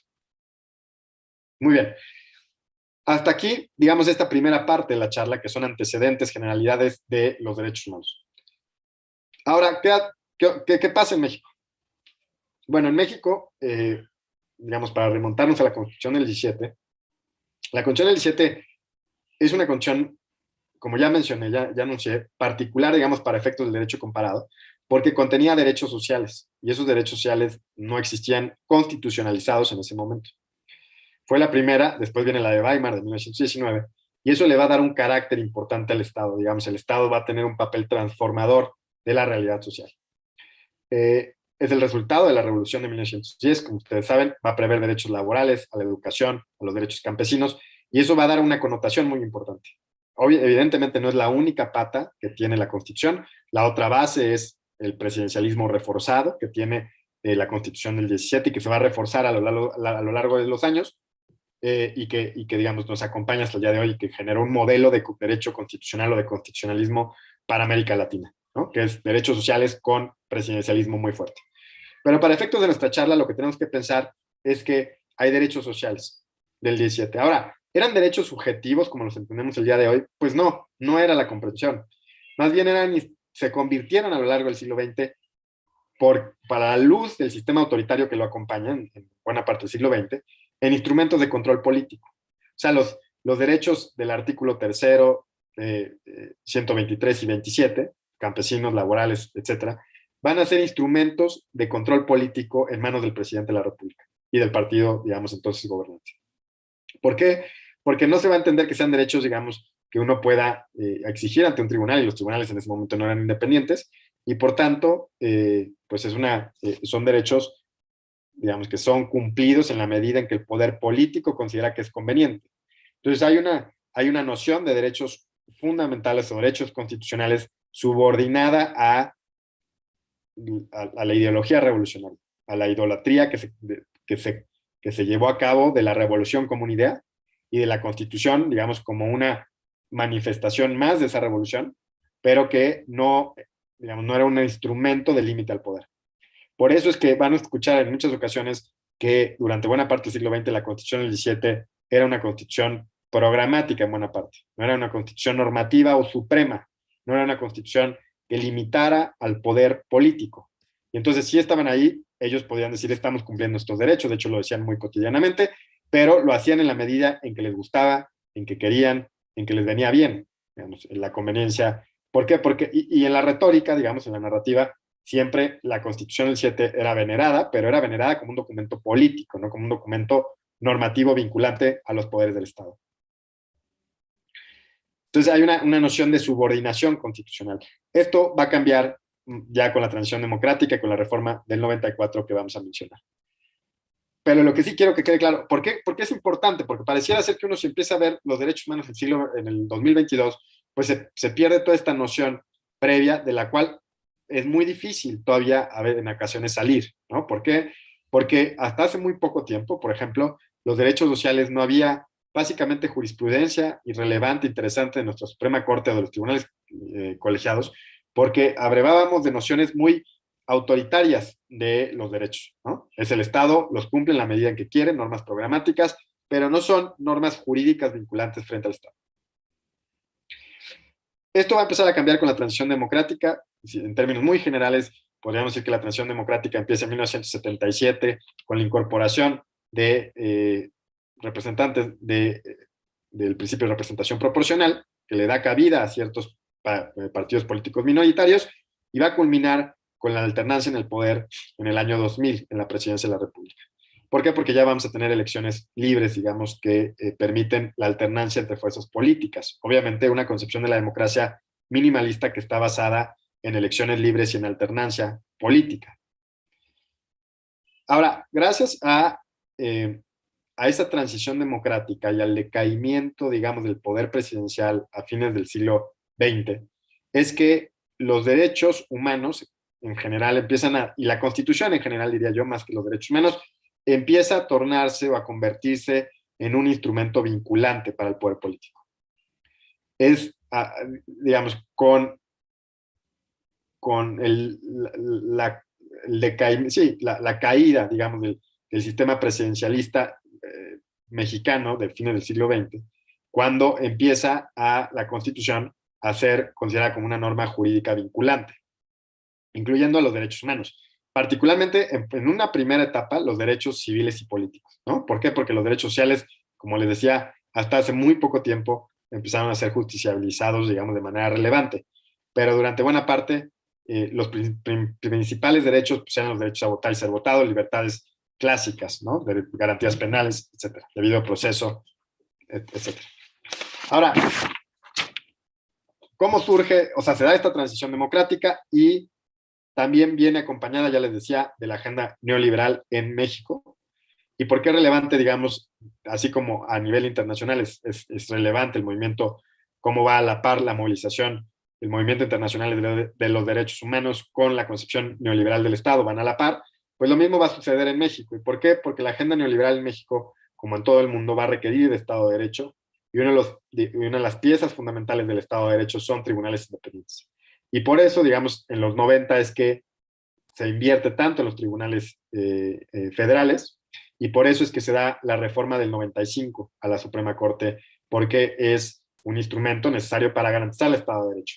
Ahora, ese Estado de Derecho y esos tribunales independientes pueden garantizar distintos derechos. Pueden garantizar derechos sociales, pueden garantizar derechos a la propiedad, pueden garantizar derechos al libre mercado. O digamos, prestar particular atención en cierto tipo de derechos. Entonces, en México es la reforma del 95, la primera gran reforma, la que nos va a dar un paso fundamental en la concepción actual de los derechos. ¿Por qué? Porque con la reforma del 95 que se reforma, ¿a qué es lo que se reforma? Pues la Suprema Corte. ¿Y qué es lo que se hace? Pues se crea el Consejo de la Judicatura, es decir, la administración y vigilancia y disciplina del Poder Judicial se va al Consejo, ya no es la Suprema Corte. Segundo, se crean las acciones de inconstitucionalidad, que son estos mecanismos o procesos constitucionales de control abstracto de normas generales, es decir, normas que se consideran contrarias a la Constitución, por el simple, o sea, no hay un interés legítimo, simplemente los órganos legitimados del poder que pueden acceder a la acción de inconstitucionalidad le plantean a la Suprema Corte en vía directa que una norma general, entiéndase tratado internacional o ley, es contraria a la Constitución, muy propio del modelo europeo de control de constitucionalidad. Se crean las acciones de constitucionalidad y se amplían los supuestos de procedencia de la controversia constitucional. Entonces, esta reforma del 95, ¿qué va a suceder? Ya en plena transición democrática. Acuérdense que el 2000 se da la alternancia en la presidencia de la República, que va a generar que la Suprema Corte tome un papel fundamental como árbitro independiente de los conflictos políticos. Los conflictos políticos que previamente se discutían en la mesa del presidente, ahora van a ser resueltos por la Suprema Corte a la luz de lo que prevé la Constitución. Esto es un cambio, digamos, fundamental en la concepción de nuestra Constitución y de la narrativa constitucional. ¿Por qué va a ser así de fundamental? Porque pues, la Constitución ya no es, digamos, las promesas de la revolución que se cumplen o no se cumplen, sino que ya no todas las fuerzas políticas están de acuerdo en sentarse en la mesa del presidente para que les diga qué hacer. Si hay por ejemplo, si hay un conflicto entre el gobernador y el presidente municipal de Oaxaca, pues si son de partidos políticos, pues ya no están de acuerdo con el presidente del PRI a que les diga qué tienen que hacer. Prefieren tener un árbitro independiente que le resuelva esos temas a la luz de lo que prevé la Constitución y no de consideraciones políticas. Entonces, lo que va a suceder es que a partir de la reforma del 95, con estas dos herramientas principales, la acción de inconstitucionalidad y la controversia constitucional que se amplía su procedencia, la Corte va a empezar a resolver conflictos políticos que antes se resolvían en sede política. Y lo va a hacer además a través del parámetro de constitucionalidad. ¿Por qué esto, digamos, por qué es tan importante para efectos de nuestra concepción actual de derechos humanos en México? Porque es el primer paso para tener derechos humanos vinculantes. Es decir, si tu constitución no es vinculante, no vincula al Estado, no vincula a las autoridades, pues los derechos humanos llevan, o sea, previstos en la constitución, tienen ese mismo, digamos, esa misma calidad. Entonces, lo que va a suceder es que si tú ya tienes una constitución jurídica vinculante y los derechos humanos están previstos en esa constitución, pues ya vas a tener el primer paso necesario, indispensable, para poderlos hacer valer, que es que sean vinculantes al Estado. Supremacía constitucional. Y ojo, estamos hablando del 95, o sea, tenemos 25 años de justicia constitucional, digamos, o de una constitución vinculante en sentido normativo. Estados Unidos, por ejemplo, si hablamos en términos de derecho comparado, la tiene desde 1803 con el caso Marbury versus Madison, que muy probablemente habrán escuchado, que es el nacimiento de la justicia constitucional en Estados Unidos y en el mundo. Bueno, hay antecedentes, pero digamos, es el caso paradigmático. Entonces, la experiencia de justicia constitucional y de supremacía constitucional norteamericana, pues tiene muchísimos más años que la que tenemos nosotros. De 1995, que nos da ese cambio de narrativa y de concepción constitucional, nos vamos hasta 2008. ¿Por qué 2008? Porque en 2008 ustedes pueden ver las estadísticas de la Suprema Corte y empieza a haber un ascenso en las facultades de atracción que ejercen los ministros y ministras, es decir, traer temas a su mesa en temas de derechos humanos. Ahí es cuando ellos empiezan a marcar una agenda clara de derechos humanos. Previo, de 1995 a 2008, lo que se enfocan en la mayoría de los casos, o digamos, su agenda está repleta de resolución de conflictos políticos entre municipios y estados, poderes de los estados, órganos autónomos, partidos políticos, digamos, entes de poder. A partir de 2008, digamos, el ciudadano de a pie entra a la agenda de la Suprema Corte. ¿Por qué? Porque los derechos humanos entran, se convierten en un tema de la agenda. Previo a eso había temas de derechos, pues sí, algunos relevantes sí, pocos. Hubo temas de libertad de expresión, temas, por ejemplo, de VIH de los militares, etcétera, que fueron interesantes, pero incluso también la sofisticación de las herramientas interpretativas y argumentativas de la Corte era mucho menor. La argumentación constitucional que tenemos el día de hoy es otro mundo, ¿no? Y entonces yo creo que la etapa de la agenda de derechos, que podríamos denominar así, empieza desde 2008 hasta la fecha. Es una agenda que no ha parado, y si ustedes lo ven en las noticias de la Suprema Corte, si siguen la jurisprudencia de la Suprema Corte, verán que cada semana, cada 15 días, tenemos temas interesantes, complejos, sobre derechos humanos que está resolviendo la Suprema Corte. Previo al 2008, esas eran, digamos, contados los asuntos que tuvieran esa agenda y esos temas. Ahora los tenemos casi por semana, sentencias muy relevantes. Entonces, ¿qué viene después de 2008? La reforma 2011. Ustedes saben que la reforma 2011 es una reforma fundamental que viene a dar el empujón necesario para que ese ascenso de 2008 se convirtiera en una realidad, que no se quedara en una retórica constitucional, sino que se convirtiera en una realidad muy importante. ¿Por qué? Porque en una cultura formalista como la nuestra, requeríamos una reforma constitucional que nos dijera, oigan, hagan uso de los principios internacionales de los derechos humanos, hagan uso, el Estado tiene ciertas obligaciones frente a los derechos humanos que están previstas en el primero constitucional, etc.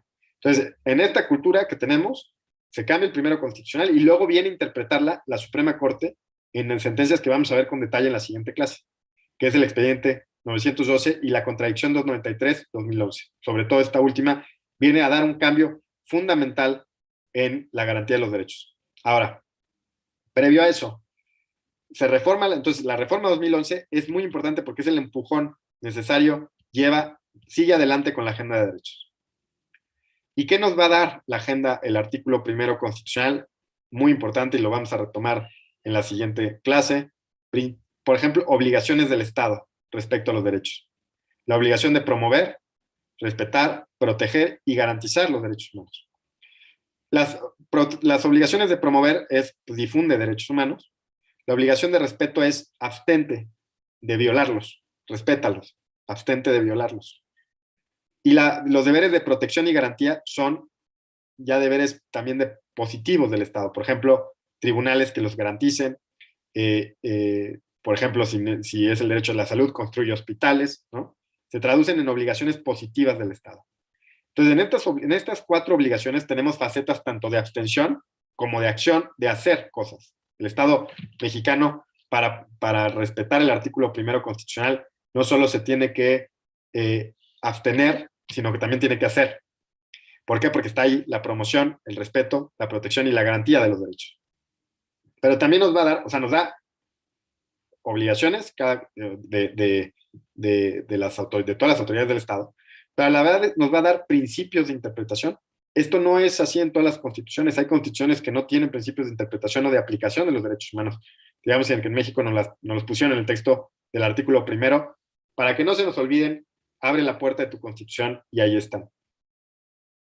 Hay constituciones que tienen este tipo de principios de interpretación, por ejemplo, la sudafricana. Es un caso muy interesante, la Constitución sudafricana de 1996, que es una constitución de transición, también tiene principios de interpretación de derechos humanos. Bueno, ¿qué principios va a prever la Constitución mexicana? Pues ya lo saben, pro persona, universalidad, indivisibilidad, interdependencia y progresividad. Vamos a volver sobre ellos la siguiente clase, pero les digo así rápidamente qué significa cada uno. Bueno, y el principio de interpretación sistemática, podríamos llamarle, o interpretación conforme, como le llamó la Corte, pero es el principio de interpretación sistemática entre tratados internacionales o derechos humanos previstos en tratados y derechos previstos en la Constitución. Se tienen que interpretar sistemáticamente. Y si hay, digamos, un desacuerdo entre estas dos fuentes, lo que tenemos que hacer es aplicar el principio pro persona para elegir la interpretación o la norma más garantista, la más protectora de los derechos. Salvo que, digamos, hay una restricción constitucional, como lo veremos según lo que dijeron los ministros y ministras en la contradicción 293. También prevé universalidad. Ya hemos hablado, la titularidad de los derechos es para todas las personas, salvo que haya una restricción expresa en la Constitución. Por ejemplo, los derechos de la ciudadanía. Los ciudadanos y ciudadanas tenemos ciertos derechos que no son para todos y todas, sino que son para los ciudadanos, ¿no? Por ejemplo. Indivisibilidad e interdependencia. Los derechos no tienen jerarquías entre sí, no es que los derechos civiles son más importantes que los derechos sociales o viceversa, y son interdependientes. ¿Por qué? Porque su protección o no protección o afectación se implican recíprocamente.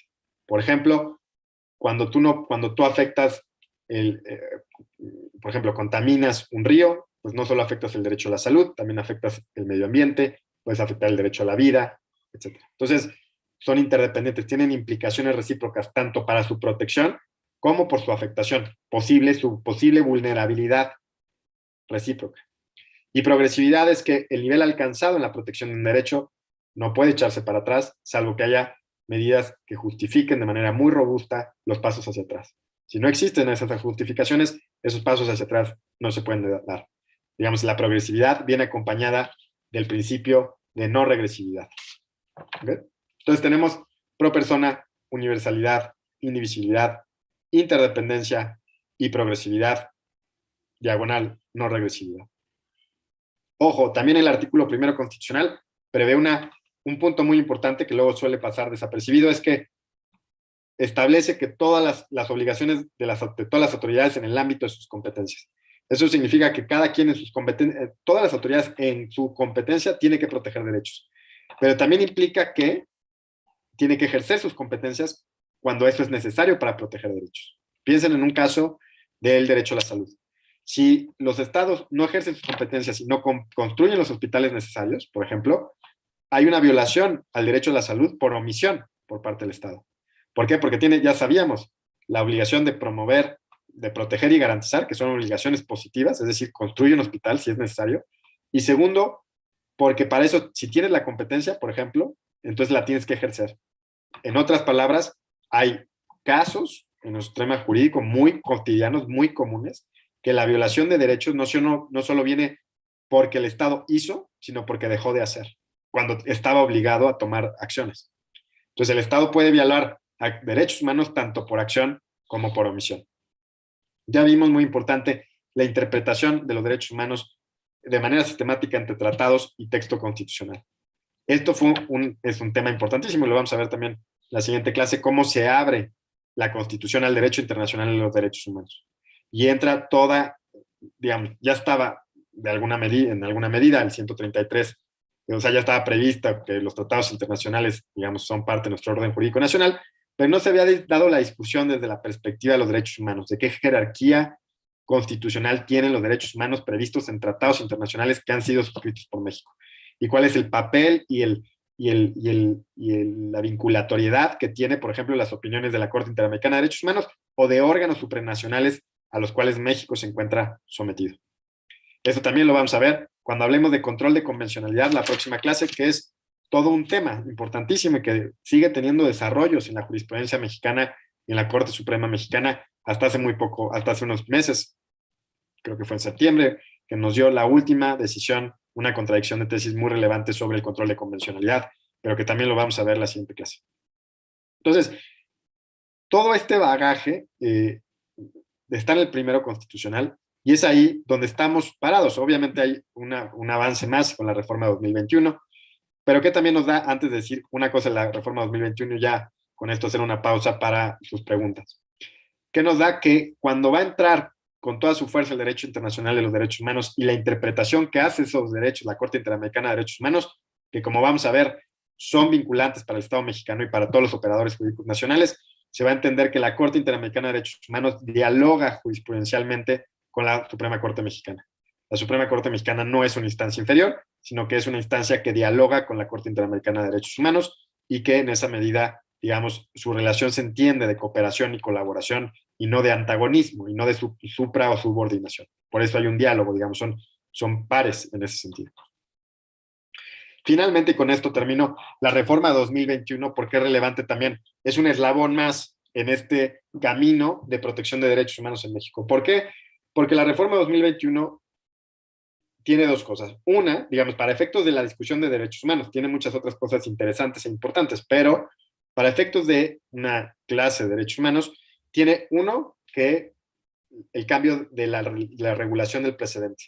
Como saben, ya la Suprema Corte no va a emitir jurisprudencia por reiteración, basta con un precedente votado por mayoría calificada en pleno o en salas, para que ese precedente se convierta en obligatorio para todos los jueces del país. Lo que antes era a través de una reiteración de 5 sentencias, ahora, con una sola sentencia votada por mayoría calificada, se convierte en un precedente obligatorio. ¿Qué permite eso? Que los criterios vanguardistas, progresistas de la Suprema Corte en temas de derechos inmediatamente se conviertan en jurisprudencia obligatoria y que entonces los tribunales inferiores no pueden desacatarlos. Y segundo, la controversia constitucional, ese proceso destinado al conflicto, a la resolución de conflictos competenciales, también ya se van a poder hacer valer violaciones a derechos humanos. Entonces, la controversia constitucional, ya hay muchos casos en la jurisprudencia de la Suprema Corte Mexicana en las que venían los dos temas, derechos humanos y competencial. Y particularmente la Corte se enfocaba en lo competencial porque era lo que se tenía que abocar, digamos, porque para eso estaba destinada la controversia constitucional. Incluso si solo se hacían valer violaciones de derechos humanos, hasta antes de la reforma de 2021, en una controversia constitucional se desechaba la controversia. Ahora no, ahora va a tener que estudiar la violación de competencial y la violación de derechos humanos. Y les pongo un ejemplo, y ya con esto termino. Hay un caso muy interesante de la Corte, que es la controversia constitucional 38-2015, en la cual un municipio le demanda, el municipio de Oaxapan de León, en Oaxaca, le demanda al gobierno del estado de Oaxaca y a la federación que no terminan de la construcción de un hospital. Y ese mismo litigio lo había tratado de llevar el municipio a través de un juicio de amparo. Y le dijeron, no, esta no es la vía, lo que tienes que hacer es a través de una controversia constitucional. Pero la argumentación cambia. ¿Por qué? Porque en vía de amparo siempre ha sido una vía para proteger derechos humanos, mientras que la controversia constitucional hasta hace muy poco tiempo era solo para competencial. Entonces, si ustedes analizan esa sentencia de la Corte, lo que hace la Corte es digamos, lo que concluye es que hay una violación competencial y por tanto le ordena al gobierno del estado de Oaxaca a terminar construir el hospital. No a la federación, porque la federación se sobresee respecto a la federación, pero le corresponde al estado de Oaxaca terminar de construir el hospital. En realidad lo que se estaba protegiendo de manera indirecta era un derecho humano, que es el derecho a la salud, porque además todo este litigio empezó porque una mujer tuvo a su hijo, dio a luz afuera del hospital porque no estaba terminado el hospital. Entonces, en muchas ocasiones, la vinculación de violaciones competenciales con violación de derechos humanos van de la mano. Están vinculadas. Ahora, no significa necesariamente que las formas de interpretar y de aplicar las normas competenciales y las de derechos sean iguales. Digamos, tienen sus propias técnicas y tienen sus propias formas de interpretar y argumentar. Entonces, creo que es un paso muy importante también de las controversias constitucionales y de la posibilidad de hacer violación a derechos humanos, porque en muchas ocasiones están vinculadas y creo que es muy importante que se deban abordar de manera conjunta, digamos, con sus propias técnicas y sus propias argumentaciones, pero que tienen que ir, digamos, estar presentes los dos tipos de argumentos. Entonces, la reforma 2021 creo que es un eslabón más entre la reforma del 95, la reforma 2011 y ahora la reforma 2021. ¿Por qué razón?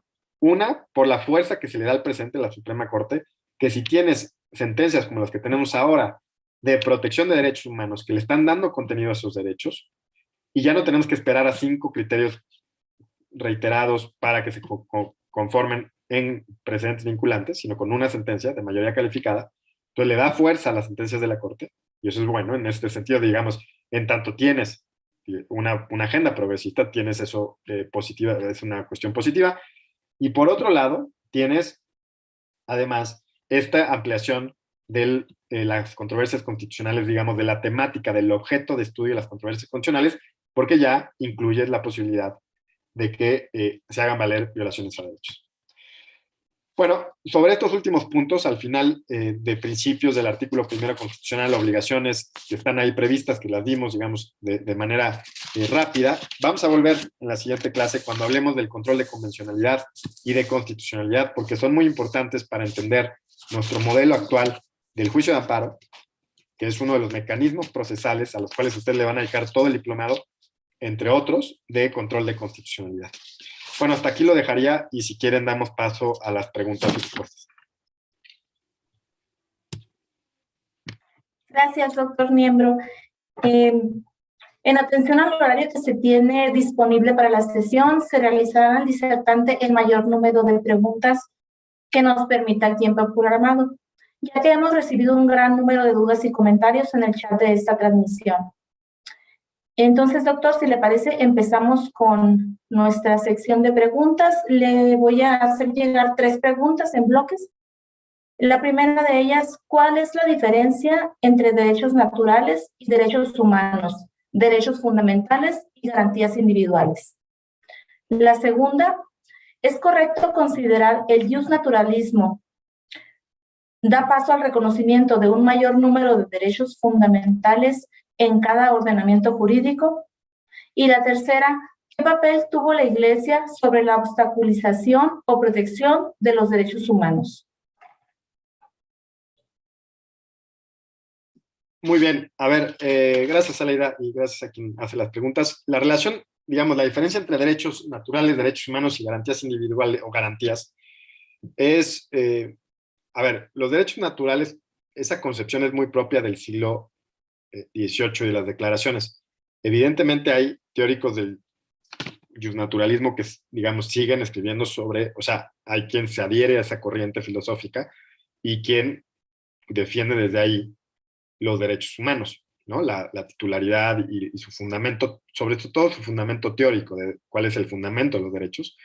Hay quien lo sustenta en la naturaleza humana, ¿no? Ahora, el tema es cuál es qué característica de la naturaleza humana es la que le da fundamento a los derechos. Alguien podría decir que es la capacidad de racionalizar o la capacidad o la agencia, como se suele decir, ¿no? Es decir, los derechos humanos lo que garantizan es esa capacidad de agencia que tenemos como personas adultas, de tomar nuestras propias decisiones de manera independiente, digamos. Los derechos humanos es una noción más propia del siglo XX, de mediados del siglo XX. Entonces, nosotros vamos a hablar con ese lenguaje, pero es un lenguaje propio de mediados del siglo XX. Y puedes defender derechos humanos sin necesariamente pensar que derivan de la naturaleza humana. Podrías decir que derivan de la dignidad humana, por ejemplo, por poner un fundamento, pero luego la pregunta es, ¿de dónde deriva esa dignidad humana? O sea, ¿por qué tenemos dignidad y por qué tenemos igual dignidad, ¿no? Entonces, pero bueno, ese digamos sería una distinción. Y la idea de garantías. Las garantías son los mecanismos que buscan, que son destinados a la protección de los derechos. Es decir, el juicio de amparo, los mecanismos de la división de poderes, los ombudsperson, ¿no? Las CNDH, las comisiones de derechos humanos, etcétera. Son garantías, esos son los mecanismos de la garantía de los derechos. Luego, hay necesariamente, respecto a la segunda pregunta, necesariamente tienes que ser un naturalista para proteger, para estar, digamos, darle fundamento a los derechos. No, pues no necesariamente. Puedes reconocer que no derivan de la naturaleza humana, sino que son creaciones, digamos, del Estado y que el Estado los otorga, los otorga y que en esa medida también los puede quitar, ¿no? Digamos, son creaciones del derecho positivo, no son que tengan un fundamento o que deriven de la naturaleza humana. Y luego, si la Iglesia ha jugado un papel o no, pues bueno, creo que de esto es muy contextual y no se puede dar una idea general, digamos, no se puede aseverar así en términos generales si la Iglesia, qué Iglesia, en qué contexto, en qué lugar particular ha jugado un papel en contra o no de los derechos y de qué derechos. Entonces, digamos, creo que ahí sería difícil dar una respuesta general. Ahora, es verdad que también el Estado liberal, como ya lo decía cuando hablamos de la primera parte, las libertades clásicas, se basa en la separación de Iglesia y Estado. ¿Por qué? Porque en el Estado moderno, digamos, digamos, gracias al racionalismo y a la ilustración, etcétera, pues ya empieza a haber un pluralismo de creencias. O sea, no existe una sola religión. Y entonces el Estado liberal, pues, es neutral frente a las religiones, ¿no? Y permite que eso lo decida cada quien en el ámbito de su vida privada y también no se vincula con una concepción, digamos, muchos estados, la mayoría de los estados democráticos no lo hacen. Hay estados que sí, por ejemplo, el Reino Unido, pues, tiene una iglesia de Estado, no la iglesia anglicana, pero en la mayoría de los estados democráticos, la iglesia pues está separada del Estado precisamente porque hay un pluralismo de concepciones religiosas, hay un pluralismo de las concepciones del bien, hay un pluralismo de cómo entender, digamos, lo que vale, lo que es una buena vida, etc. Y en tanto eso sucede, ya la iglesia, o la religión, más bien yo diría, la religión no es el fundamento que le da, o el fundamento de los derechos humanos, sino que es una opción más entre distintas que puede haber ahí afuera. Sí, gracias, Aide. Hasta ahí, pues. Bien, continuando con el siguiente bloque de preguntas. ¿Es necesario el reconocimiento del Estado a ciertos derechos humanos que se generan con el paso del tiempo para hacerlos efectivos? La siguiente pregunta sería, ¿considera que en la actualidad existe un hipergarantismo en materia de derechos humanos? Y la tercera de este bloque, ¿la sociedad en general debería ser capacitada en derechos humanos y no solo los servidores públicos para que los derechos humanos no sean violentados y así generar una sociedad de paz? Sí, pues, a ver, empezando por la primera pregunta, ¿la efectividad de los derechos requiere del Estado? Sí, necesariamente. O sea, el Estado liberal y las concepciones del Estado, digamos, modernas, uno de los principios era tener un Estado fuerte, que no significa un Estado limitado, no significa un Estado arbitrario, significa un Estado fuerte, que tiene competencias y tiene capacidades institucionales. O sea, si tú no tienes policías capacitadas, no puedes garantizar la seguridad pública. Para eso tienes que ser un Estado fuerte. ¿Significa que eres un Estado arbitrario? No, significa que eres un Estado fuerte. ¿Por qué? Porque la arbitrariedad se traduce en otra cosa, se traduce en que me detienes sin una orden de aprehensión, se traduce en que tiras la puerta de mi casa sin una orden de cateo, etc. Eso es un Estado arbitrario, o que actúas fuera de los supuestos previstos en la ley. Pero un Estado fuerte es un requisito indispensable, necesario para que se garanticen derechos humanos. Eso lo tenían clarísimo los liberales del siglo XVIII y XIX. ¿Por qué? Porque solo con eso puedes luego preguntar, o sea, la primera pregunta es, para garantizar derechos, es cómo creas un Estado que tenga la fuerza suficiente para imponerse frente a todos los demás, ¿no? Porque si no es la jungla, digamos. Si no, cada quien hace valer sus derechos o cada quien atropella a los demás como se le pega la gana, si no hay alguien que les ponga un límite. Para eso es el Estado. Entonces, ¿requieres Estado? Sí. Un Estado que te construya hospitales, un Estado que construya escuelas, un Estado que te defienda frente a la delincuencia, y eso es solo un Estado fuerte. Una vez que tienes un Estado fuerte, te preguntas cómo limitar al Estado. Pero es una pregunta que viene después de haberlo creado y haberle dado fortaleza. El Estado liberal tiene esas dos premisas, y ese Estado liberal es lo que te permite tener una garantía de derechos humanos efectiva. Si no tienes ni fortaleza ni límites, entonces no tienes garantía de derechos. Entonces sí, requieres un Estado, para la efectividad de los derechos requieres un Estado fuerte, sí, que no significa ilimitado. Segunda pregunta, ¿estamos en una época del hipergarantismo? No, yo creo que no. O sea, si por hipergarantismo significa que están súper garantizados nuestros derechos, pues no, voltemos a ver la realidad mexicana y en muchos ámbitos los derechos humanos, pues es una agenda que todavía no está cumplida, digamos, y siempre van a ser, digamos, siempre va a haber cómo seguir adelante, pero hay en muchos ámbitos en los que pues está, digamos, en los que uno podría hacer una crítica a la situación existente a la luz de los contenidos de derechos, ¿no? Ahora, lo que sí puede suceder es que se utilice, o si a eso se refiere la persona que hizo la pregunta, no lo sé, pero si se refiere a que se puede convertir en una retórica vacía, pues también es un riesgo, ¿no?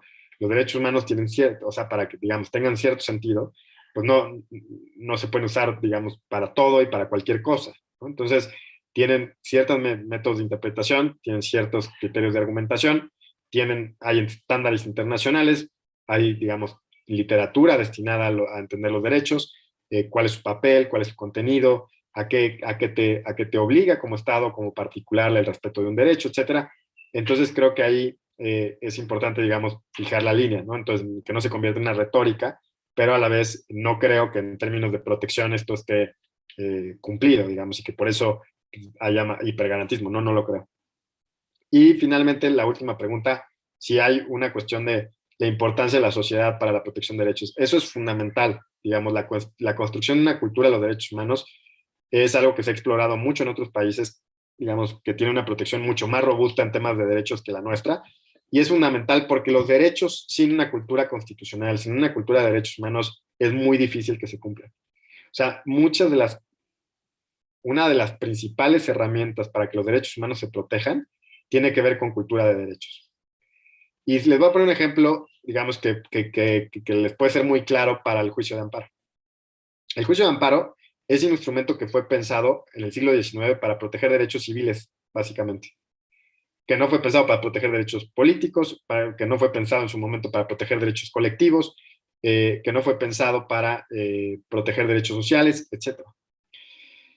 Y durante mucho tiempo, en el siglo XX, en el constitucionalismo mexicano, en la práctica jurisdiccional, se convirtió en un instrumento que se veneraba por sí mismo. Es decir, el juicio de amparo era un instrumento que se consideraba como el non plus ultra de la creación mexicana, que tampoco lo era, digamos, buena parte de lo que se hizo en el juicio de amparo fue porque Otero leyó a Tocqueville y entonces quería hacer un poco algunas de las cosas que sucedían en Estados Unidos, incorporarlas al juicio de amparo. Pero bueno, se veneró el juicio de amparo por sí mismo. Se perdió de vista que el juicio de amparo está destinado a la protección de derechos y no al revés.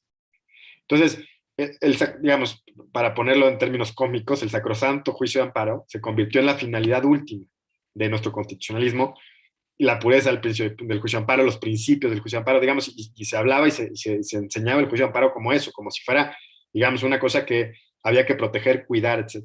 Y dejamos de lado, pero propio de una cultura autoritaria, lo que realmente es importante, que es la protección de derechos. Es decir, el juicio de amparo es un instrumento, es una garantía, y como tal, si no funciona, pues lo cambias. Si la herramienta que tienes no te funciona para cerrar la tuerca, para apretar la tuerca, pues vas por otra herramienta, la cambias, o la reformas, o la modificas. Pero no se trata de que te quedas con la herramienta diciendo, uy, qué buena herramienta tengo, y qué buena herramienta, oye, es que no te sirve para, no, bueno, no importa, no. Entonces, lo que sucedió mucho fue eso. Ahora, ¿por qué está vinculado esto con la cultura de los derechos humanos? Porque buena parte del cerrazón, de la dificultad para utilizar el juicio de amparo como mecanismo de protección de derechos, un mecanismo efectivo de protección de derechos, tenía que ver con la interpretación que hacían los jueces y juezas constitucionales del juicio de amparo. Es decir, las reglas del juicio de amparo fueron interpretadas de manera restrictiva durante mucho tiempo, hasta hace 10, 15 años. Gracias a que la Suprema Corte ha empezado a dar otras interpretaciones, es que las reglas procesales del juicio de amparo se empiezan a flexibilizar con el fin de proteger derechos, y no al revés. Antes a ver, y les pongo un ejemplo concreto.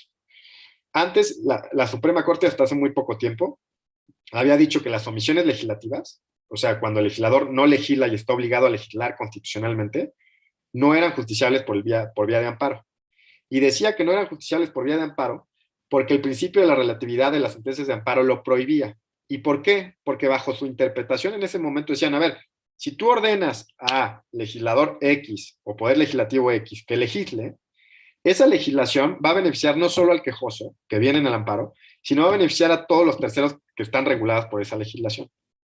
Entonces, durante muchísimo tiempo la Corte sobreseía los juicios de amparo diciendo contra omisiones legislativas, porque decía, esto va a beneficiar a un tercero, y esto es contrario al principio de relatividad de las sentencias de amparo. ¿Qué es eso? Es una mala interpretación, una pésima interpretación, porque afortunadamente eso ya cambió. Hubo un caso de omisiones legislativas en las cuales la Corte cambia su criterio y dice, las omisiones legislativas sí pueden ser justiciables, aunque indirectamente se vean beneficiados terceros cuando se expida la ley. Y lo más relevante de esto es que el principio de relatividad de sentencias de amparo no lo intentamos, o sea, fue una importación mal hecha, digamos, del sistema norteamericano, en el donde no tienen esa dificultad, ¿no? Entonces, bueno, lo que quiero decir es una cuestión de, ¿por qué la cultura? Porque la cultura de los derechos humanos también afecta la forma en que interpretamos las normas jurídicas. Entonces, si tú tienes una cultura de los derechos que cambia, que está pensando en cómo proteger derechos y no cómo proteger el juicio de amparo, entonces lo que vas a hacer es buscar que tus interpretaciones garanticen los derechos y no al revés. Eso sucedió con omisiones legislativas. Y lo mismo sucede, por ejemplo, y con esto termino esta respuesta, con casos de medio ambiente. Hasta hace muy poco tiempo la Suprema Corte decía, yo no puedo, bueno, los tribunales federales decían, yo no puedo proteger derecho al medio ambiente porque si yo ordeno, por ejemplo, la recuperación de un manglar, pues no solo beneficia al quejoso, beneficia a todas las personas que se ven, digamos, tan cercanas al manglar y que tienen un beneficio ambiental por el manglar. ¿Y qué decían los poderes, los tribunales federales? No puedo, porque eso es una violación al principio de relatividad de la sentencia de amparo. Beneficia a personas que van más allá del quejoso. Afortunadamente, la Corte ya está justicializando medio ambiente, derecho al medio ambiente, diciendo, pues sí, puede haber un beneficio a un tercero indirecto, pero eso no significa que sea una violación al principio de relatividad. ¿Qué es lo que cambia? La interpretación jurídica. ¿Y cómo cambia esa interpretación jurídica? Porque tienes nuevos operadores jurídicos o nuevas operadoras jurídicas con otra cultura de los derechos. Entonces, si tú tienes una cultura de los derechos, cambia no solo la operación jurídica, pero sino también, y esto es vinculado con lo que decía la pregunta, con la sociedad que va a empujar, que va a conocer sus derechos, que va a reclamar, que se va a enterar y que se va a movilizar y va a decir, a ver, yo tengo un derecho humano al medio ambiente, tengo un derecho humano a la salud, etcétera. Porque sin ese, digamos, sin esa confluencia de fuerzas entre sociedad civil y operadores jurídicos, la cosa no puede cambiar. O sea, necesitas de sociedad civil que lo empuje y esa sociedad civil se ve empoderada cuando tiene una cultura de los derechos. Si no conoce sus derechos, no sabe cómo se interpretan, no sabe qué significan, no sabe qué implica para el Estado, entonces nunca lo reclama. Entonces, por eso ahí, digamos, la cuestión de la creación de una cultura de los derechos de la sociedad, que también luego va a permear en los operadores jurídicos, es fundamental. Aleida, gracias. Gracias, doctor. En el último bloque de preguntas tenemos, ¿considera que la reforma de 2011 en materia de derechos humanos no ha sido suficiente? La siguiente sería, ¿cuál diría que es el mayor reto para los derechos humanos en México en la actualidad? ¿La ley o su aplicación? Y la tercera de este bloque, si los derechos humanos protegen a todos en general, ¿por qué los grupos vulnerables cuentan con una protección específica? Muy bien. Empiezo por esta última. O sea, los grupos en situación de vulnerabilidad, por ejemplo, las mujeres, por ejemplo, pueblos y comunidades indígenas, por ejemplo, personas con discapacidad, tienen ciertos derechos específicos porque han vivido una situación de discriminación histórica y en muchas ocasiones no han tenido poder político. Es decir, no pueden hacer valer sus reclamos en sede política y ser escuchados o escuchadas. O en algunas ocasiones han tenido discriminaciones sistemáticas en su contra. Son cuestiones estructurales, digamos, no es que una persona de ese grupo se vea beneficiado, tenga o nunca haya sufrido discriminación, sino que, por ejemplo, si ustedes piensan en contra de la discriminación o la desigualdad de género, pues se da en todos los ámbitos, se da en el ámbito laboral, en el ámbito político, en el ámbito empresarial, se da en el ámbito de roles y estereotipos de qué le corresponde a una mujer y qué le corresponde a un hombre, etc. Entonces, esas estructuras sociales demandan, digamos, de estructuras sociales que discriminan, estructuras sociales que te dejan sistemáticamente en el lado más perjudicado de la distribución de beneficios y cargas. Para cambiar eso, requieres en muchas ocasiones derechos específicos. Por ejemplo, acciones afirmativas a favor de las mujeres. ¿Por qué? Porque por más igualdad formal ante la ley que tengas, pues en muchas ocasiones eso no es suficiente. ¿Por qué? Porque la desigualdad estructural es tan fuerte, digamos, tan amplia, que requiere de ese tipo de derechos. Y también hay necesidades específicas. No es lo mismo que un niño o una niña se presente a un juicio, por ejemplo, en el que está litigando, por ejemplo, el divorcio, la patria potestad, o sea, el divorcio de sus padres y la patria potestad, que una persona adulta acuda a un juicio a debatir, etc. ¿Por qué? Porque tienen ciertas necesidades específicas. O los pueblos y comunidades indígenas, por ejemplo, el autogobierno. ¿Por qué tienen ciertas especificidades? Porque tienen una cosmovisión distinta. Porque la cosmovisión del Estado liberal, individualista, clásico, etcétera, es una entre otras, ¿no? Entonces, en un Estado plurinacional como el mexicano, pues tú no puedes pretender que las personas, pueblos, comunidades indígenas que tienen una cosmovisión tan válida como las personas no indígenas, tan valiosa como esa, se gobiernen por las mismas formas. Entonces, cuando el Estado liberal fue pensado, democrático, digamos, fue pensado bajo el hombre burgués blanco propietario, pues evidentemente las normas tienen cierta tendencia, no es que sean neutrales, ¿se entiende? Entonces, como no son neutrales, digamos, también hay ciertas cosas que se tienen que reconocer a través de derechos específicos. O las personas con discapacidad, lo mismo, tienen ciertas necesidades específicas que una persona que no tiene una discapacidad no tiene, evidentemente, ¿no? Una persona en una silla de ruedas tiene unas ciertas capacidades para entrar o ciertas necesidades específicas para entrar para bajar al metro, que no tiene una persona que tiene, por ejemplo, puede usar sus piernas, etc. Entonces, ante esas necesidades, reclamos específicos o desigualdades estructurales, es que se requieren este tipo de derechos. Segundo, creo que el problema principal es de aplicación. Ya no es tanto de creación de orden jurídico, sino de aplicación. Y esto, digamos, yo lo he visto en distintos ámbitos cuando en un programa de tus derechos que me corresponde, digamos, conducir en Justicia TV, y vemos distintos ámbitos de derechos humanos de muy distinto tipo.